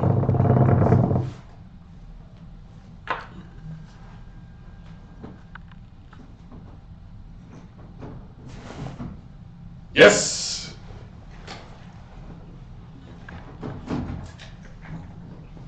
Okay, so that one is the spider climb. So once Geraldine starts the climb, Michael's going to climb over to me. She climbs over. She grabs the rope. She grabs the rod. No, does she? You want her to leave the rope behind? No, that's Oh, that's Fireheart. Fireheart has the rope. Okay, so she there, Yeah. crawls around to you. You know, grabs the rod. Mm-hmm. Then he directs her to Joannie, and basically goes unrope. Okay, and then or waist. Mm-hmm. So she goes over, ties the immovable rod, which isn't going to be immovable. But I did describe what I was going to be doing once I figured out what. Right. Yes, I did. So the solution is to drink the spider climb Yeah. and have the spider climb person, with or without the ropes, pull everybody up to the ceiling Mm-hmm. and out the thing. Which is what I described. I just need to figure out which one was the spider climb one. And it was a bit risky, but as opposed to having everyone do it at once and guarantee someone died, I had one at a time. With my So you got the 40 points Yeah. by pure luck instead of skill. Yeah. Sometimes that's what it is. All right. So What was the code behind the potions? put pink one first. Uh-huh. Yeah.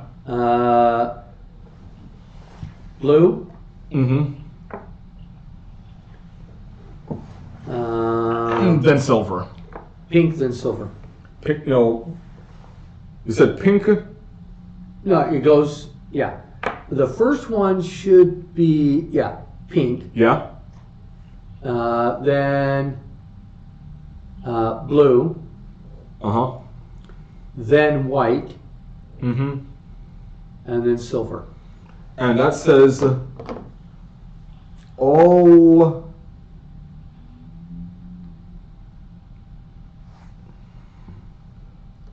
I rationed something.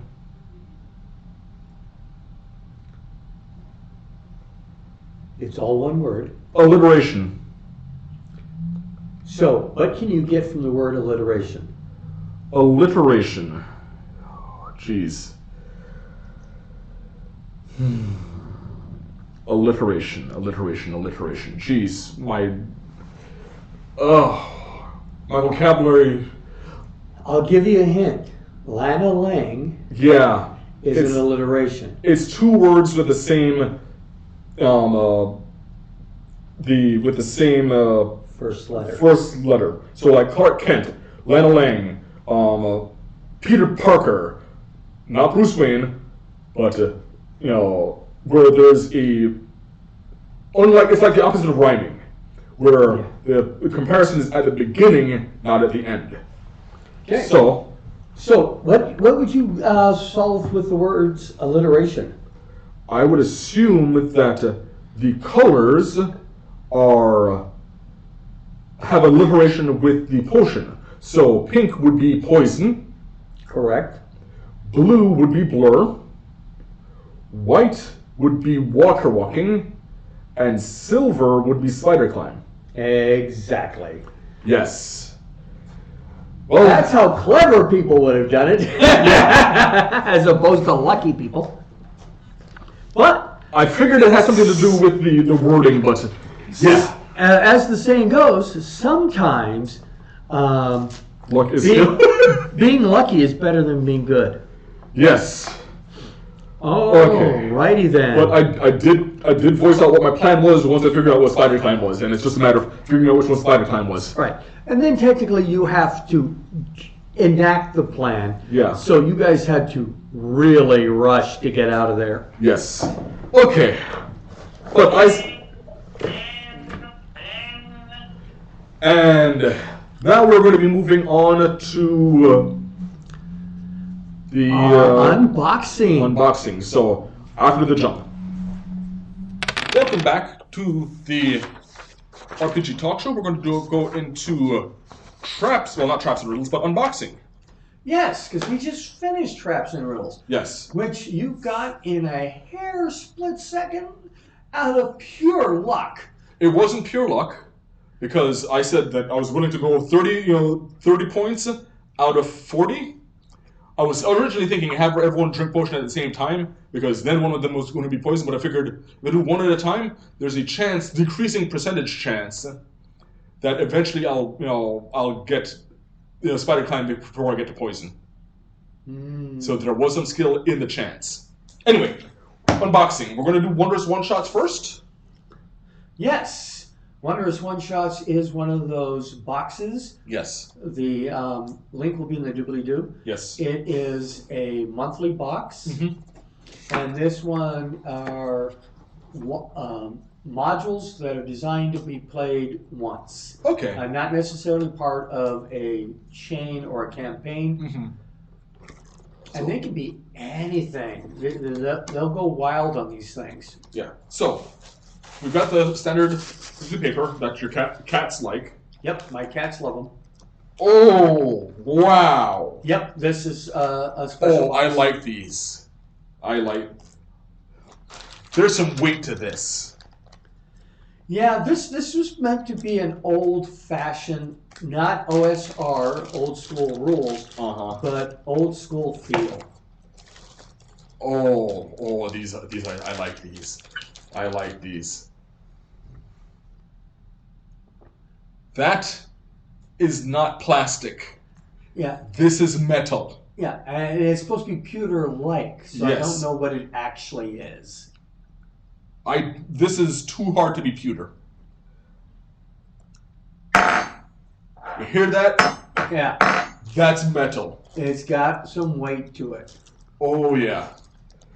So, that is some type of warlord, I feel. And we've got an archer here.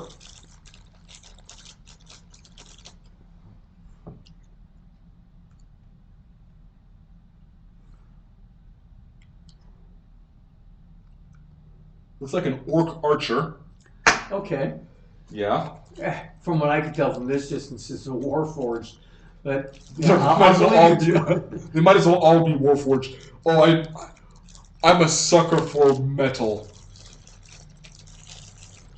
These will be fun to paint.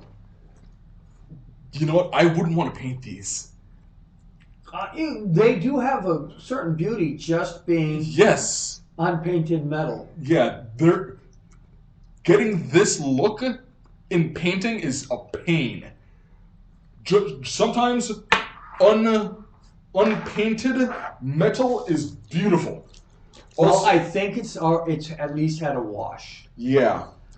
Honestly, I feel unpainted marble as well is something to behold. Right. So there is a benefit to having just the raw, the original raw material. One of the fun things I can do with these is whenever I need statues. Yeah. Oh, these look amazing. Oh, I love it. I love it. So I got 4 metal minis. Yes. That's a big deal because this is the box that only gives us skinny minis, which are plastic 2D miniatures. And there are skinny minis here. All right. Let's give a comparison then. Oh, this is not much of a comparison. But mind you, these are all of these. Oh, the artwork on here is beautiful. So first, get this out of the way. That's the stand. These are black and white, trying to get that old school feel. I like when you do good black and white. Oh, the artwork on here is amazing. I love it. Can you imagine fighting that? Look how big it is. By the way, it's called the Bone Colossus. And I assume that you will never allow Krita to summon this thing. I don't know. We're going to level 20. You're going to level 20. So if you make it high enough level, I'm sure you can summon a Bone Colossus. Or, if you have to, you can manufacture one. So let's get this. Kind of like Golem processing. That is it. And there's the back. And this is a half of the Bone Colossus. Yes. Because its legs are missing.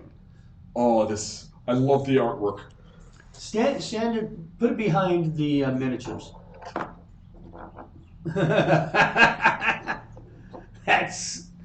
That's intimidating. So yeah, it's. I still like the metal ones more, but good artwork is good artwork.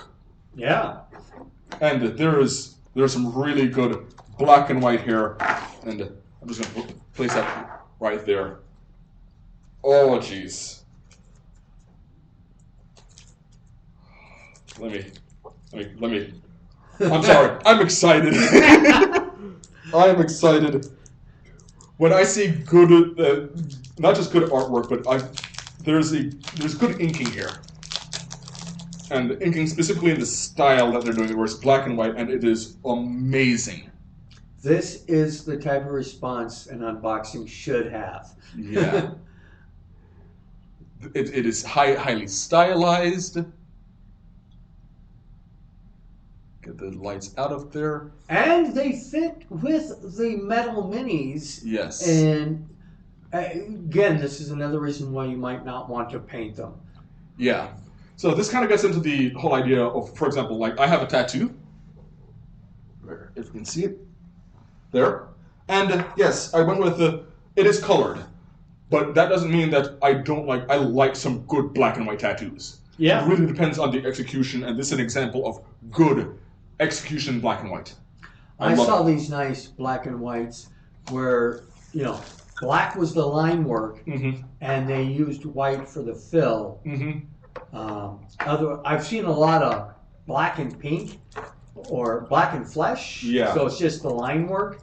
But this was legitimate black and white, with shading and the white. And see, it looked more like that stuff. I knew that I was going to get good ink work when I saw this. That is just good ink work right there. And it is called Hell's Garden. May Krita take a look at this? Yes, we may look at this. Oh, this looks like it's right up Krita's alley. Give me good necromancy stuff in Halloween. In October, yes. By the way, yes, Halloween is my favorite holiday. It's the only holiday. No, just kidding. It's not the only holiday. I know. Because there's All Saints Day, and there's like at least 3 holidays in there. All Hallows Eve. And then you get to watch Nightmare Before Christmas 2 times in the year. Oh, speaking of, there's 2 new books out. It's The Pumpkin Queen. Ooh. In the Nightmare Before Christmas venue. Okay.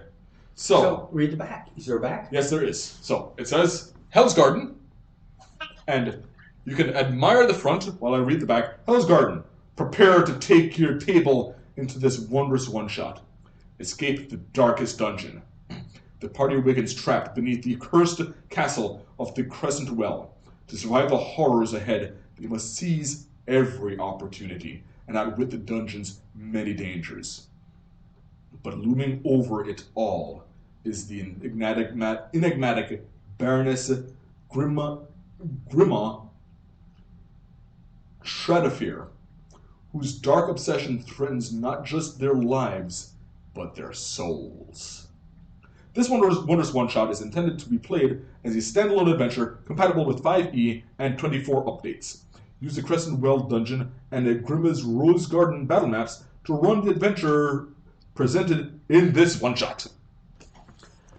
Speaking of which, I'm wondering if I can slip in a Halloween story when it comes to October into our campaign without messing it up. Well, you'll always get that from Krita. Krita is Halloween 24/7. She's a necromancer, of course. And we've got the wonderful black and white images throughout the one-shot. Nice readable script, Yes. It's black on light gray. Yes. So the white really pops. It does. This is good use of contrast. And then we've got a map, and I know we're getting to the map here, but that is also black and white. So they've got the stats here for all the different monsters, the read aloud text. And I believe that's Baroness Grima Shredafir. And don't let it live open too long. We don't want people to know what she is. Though she looks kind of Medusa-like to me. She's she's chaotic evil. And I'll leave it at that.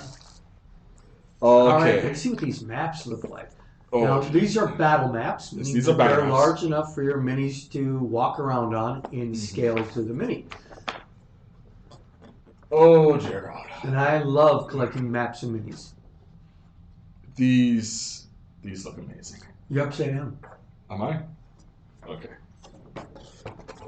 So that's the Crescent Well dungeon. Mm-hmm. And you can see that the well looks like a crescent from that angle. Yeah. Now, do you remember a couple of weeks back when I mentioned that, I like some of the lower detailed maps? Yeah. This is what I'm talking about by lower detail. Did you notice those skeletons in the wall? There's a lot of detail. Oh, yeah. But it still allows a lot for imagination. Yeah. Yeah. I have some maps that are low level, even lower detailed than that. Yeah. Then I've got ones that everything that could possibly be in the room is shown. Yeah. So what I mean by lower detail isn't necessarily it lacks detail, but I want it to be the details to be either important or evocative, in that it evokes imagination. So that it's not much, but as you can tell, I love this. You know what's really great about this? What's that? I'm just making an assumption here that this is at night. Uh-huh. And if you have dark vision, this is all you're seeing is this black and white stuff. Yes. Oh, this is beautiful. I may have to borrow this one. Maybe. Maybe. Okay. So that was the wondrous one shots, and it truly was wonderful. Yes, and you can go to Wondrous One Shot's website. Yes. They have another version of this, which is actually a campaign. So you get 12 boxes over the span of a year. Uh-huh. And it's one story for the whole 12 boxes.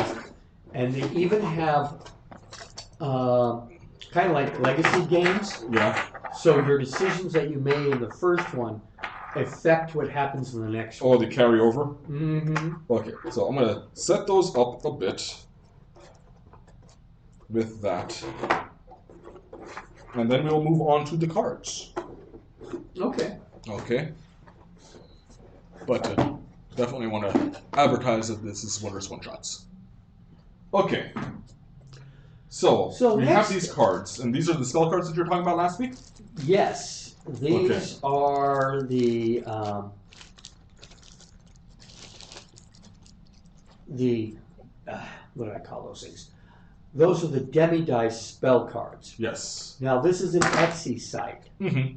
What you're showing here is actually the condition cards. Okay. So this one is stunned. So what do you call that art style? I call it... Oh, that's not stunned. That's restrained. Okay. So this is restrained. And... oh, jeez. No, I think this is Norval. Oh, yeah. I think this is Norval. But I am horrible at naming the art styles. But I know that this is a very specific style. Yes. That's restrained. That is Art Nouveau. Ah, called it. This is stunned. I like... The artistry on this is beautiful. I love the artistry. I love the Art Nouveau. And I love that all the pictures are, if they're not exactly what you're expecting them to be, they are definitely evocative of the spell. Oh yes, that's poisoned. Or in this case, conditions. Yes.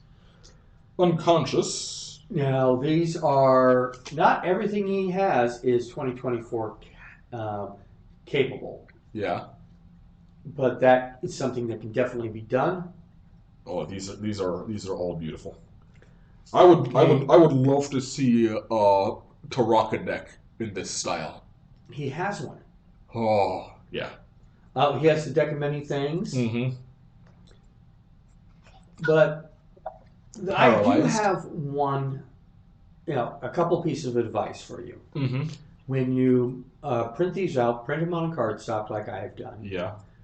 Get a marker that matches the color of the border and color in the edges. Yeah.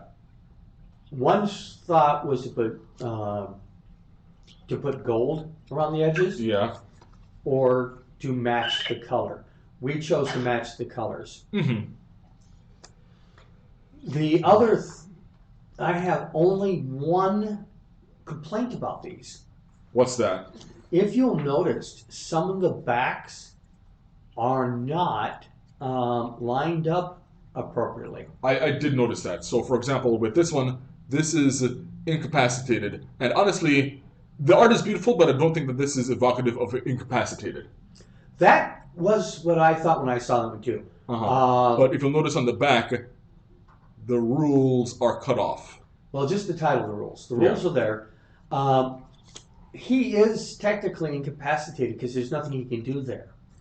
Yeah. But he can still move, etc.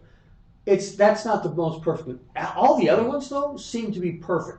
Yeah. As far as covering, he needs to change the lineup of how it sits there. Yeah. Although I have a problem with Invisible as well. But then again, I grew up with the Invisible Stalker being just a blank page. Right. Yes. And you'll see the Invisible spell card. Mm-hmm. Might even be the same character. Yeah. There's Exhaustion. These are all beautiful, though.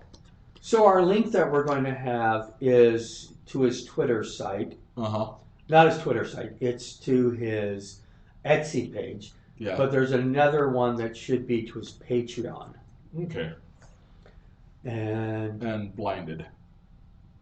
I think it's worth to be a Patreon. I'm a Patreon of his site. I have all the sets. Mm-hmm. Everything that he's ever made, I already own. Yes. It does have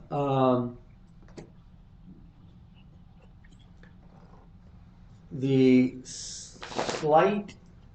I don't know if I'm going to be able to get through all of these spell cards. You can't. No, there's a lot of them. But there's Control Water 1 and 2. I only printed out the ones for my current game. Yeah. Actual game. I'm trying to get to his actual website because I want to. Oh, I love that word, but I'm just an edgelord.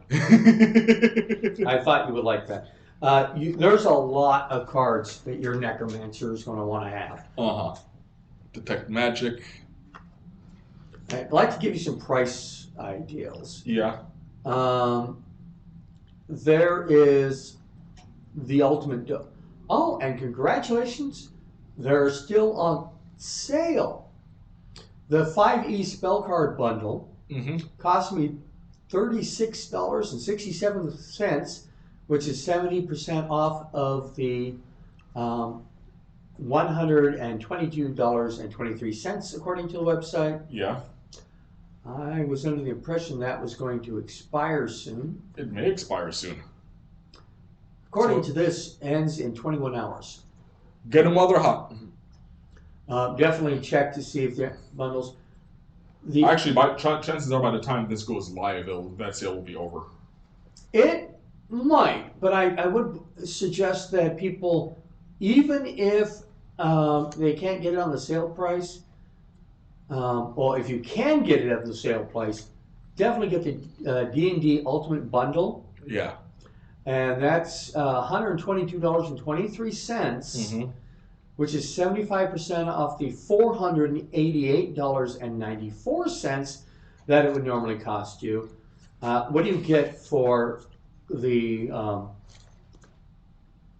$122?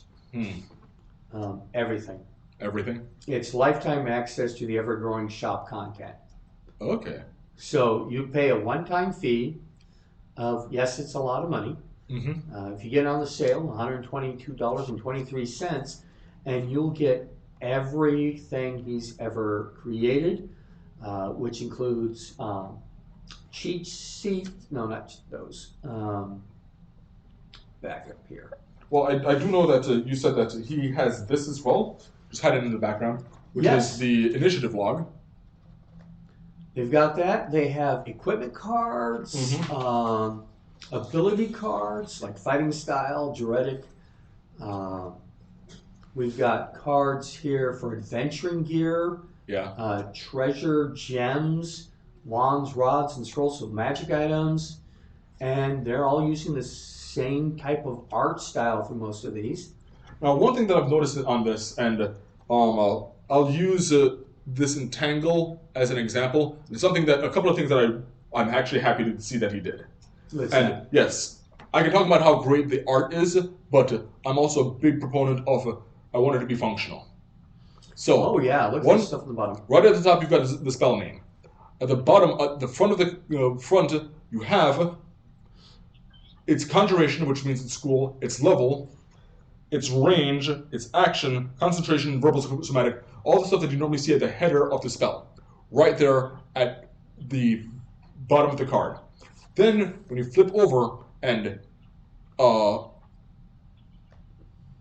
you have the details. Again, he's repeating that it's entangle, conjuration level 1, and all the details, but then there's a text. And you won't hear me say much good things about 4th edition. I was expecting Wizards of the Coast to have something like this card set up in 4th edition. And I never saw them. Because the way they formatted their spells in 4th edition would have been perfect for this. I'm happy that I'm seeing that for spell cards in 5th edition. I am getting prepared. I have it already, but I haven't printed it out. I am getting prepared to, because we're getting high enough level to do this. And I know one player is just dreading the heck out of it, but I have D&D death certificates.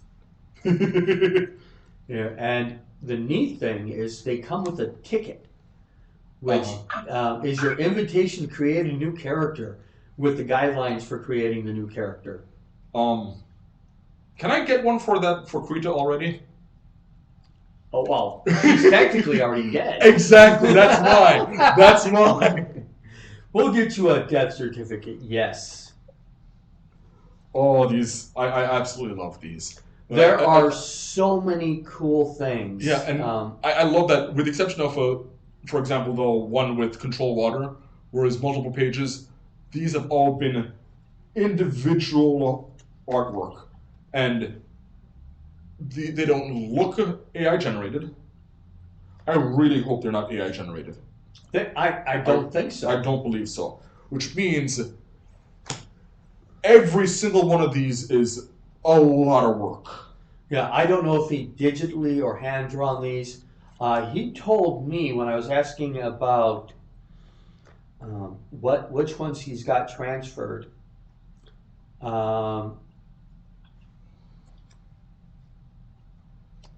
He says condition cards have the 2024 outdate. The spells, equipment cards are made for 2014 version, but the new rules didn't change that much.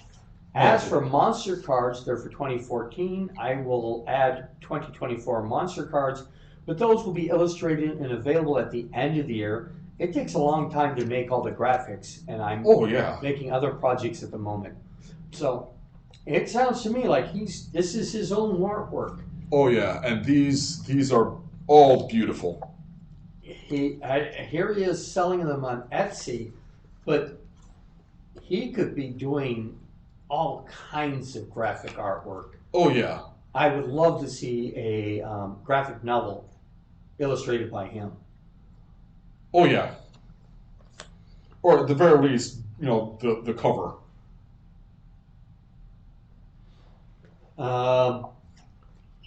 Yeah, he's got the Etsy. Yeah. He's got the Patreon. If you can't afford the complete set, the one that's $400 if it's not on sale, then go ahead and join the Patreon. Yeah. Absolutely support this artist. These are beautiful. I'm curious whether or not he's taking commissions. But right now, I got enough of his stuff. I will never get it all printed. Oh, jeez. So what I'm doing is I'm printing as needed, and rather than printing the entire spell book. This is beautiful. This is beautiful. Very evocative, very useful. I like. Now, I do want to point out to you. Pick up one of the spell cards. Yeah, I'm on an inflict wounds right now. Okay, now pick up a condition card. Yeah. Besides the color difference, what do you notice? Size difference. Right. So there's you have options on print sizes. Oh yeah. I prefer the tarot cards for the spells. Much more room to have all the information on the back. Oh yeah. And tarot is just more evocative spell casting anyways. Yeah. Okay. So we are before we wrap up this, and I knew that we couldn't get through all of them, but this one was not. Yeah. Always one more to look at. Yeah. There's a comparison that I came across while I was going through all of these, and it reminded me of one of the first animated movies that I kind of analyzed or had a teacher analyze for me in college, and it was Vampire Hunter D Bloodlust. I remember that. And one of the things that they mentioned about it, and I think it's evocative of these as well, it basically said that you could pause at any moment in Vampire Hunter D Bloodlust and frame that picture. Yeah. Every single one of the images that I saw here could be framed. They're all that They good. could be just standalone art. They are all standalone art. But the fact that it is a complete collection. How much was it total? Well, I got off cheap. I know you got off cheap. Because I paid, I got the sale price, and hopefully everybody else will get a chance to get that sale price. Let me pull that up because I was flipping through all the other stuff he does. Yeah. Including little quest cards, ability tracker cards, like, how many key points you have. Okay, it's 3.500. I don't know what that means. 3.500. I think that meant to be a comma. So 3,500. Yeah, because it says it's for everything. It's 2024 and 2014 printable D&D spell cards, and the bundle is $36.67. That's what I paid for it, as opposed to the $122.23. I could easily say give this guy an entire gallery. Yes. Yes. This is museum level quality for me, and these are all beautiful. Absolutely. So it's going to add to my games. Yes. So I don't want to. We have to move on. Enough gushing for me today. Well, I want you to show one last thing as we do our outro. What's that? Let's put that box on screen. Okay, this is going to be next week. This is next week's object du jour. Next week's unboxing will be Welcome to Night Vale. Oh. Welcome to Night Vale. The role-playing game. If you don't know what that is, you'll know next week. Yeah. All right. Go ahead and let's do our goodbyes. So, that was the RPG Talk Show. Thank you for being here with us. My name is Daniel Ivey, and this has been the RPG Talk Show. Next week, our topic will be community outreach, intimate in person. Yeah. And our unboxing will be the Welcome to Night Vale role-playing game there. So, this has been the RPG Talk Show, brought to you by RPG Research in cooperation with Spokane Central Library. Comments, questions, and suggestions should be directed at info@rpgresearch.com with the subject line including RPG Talk Show. So, see you next week. Good night, and Dream well.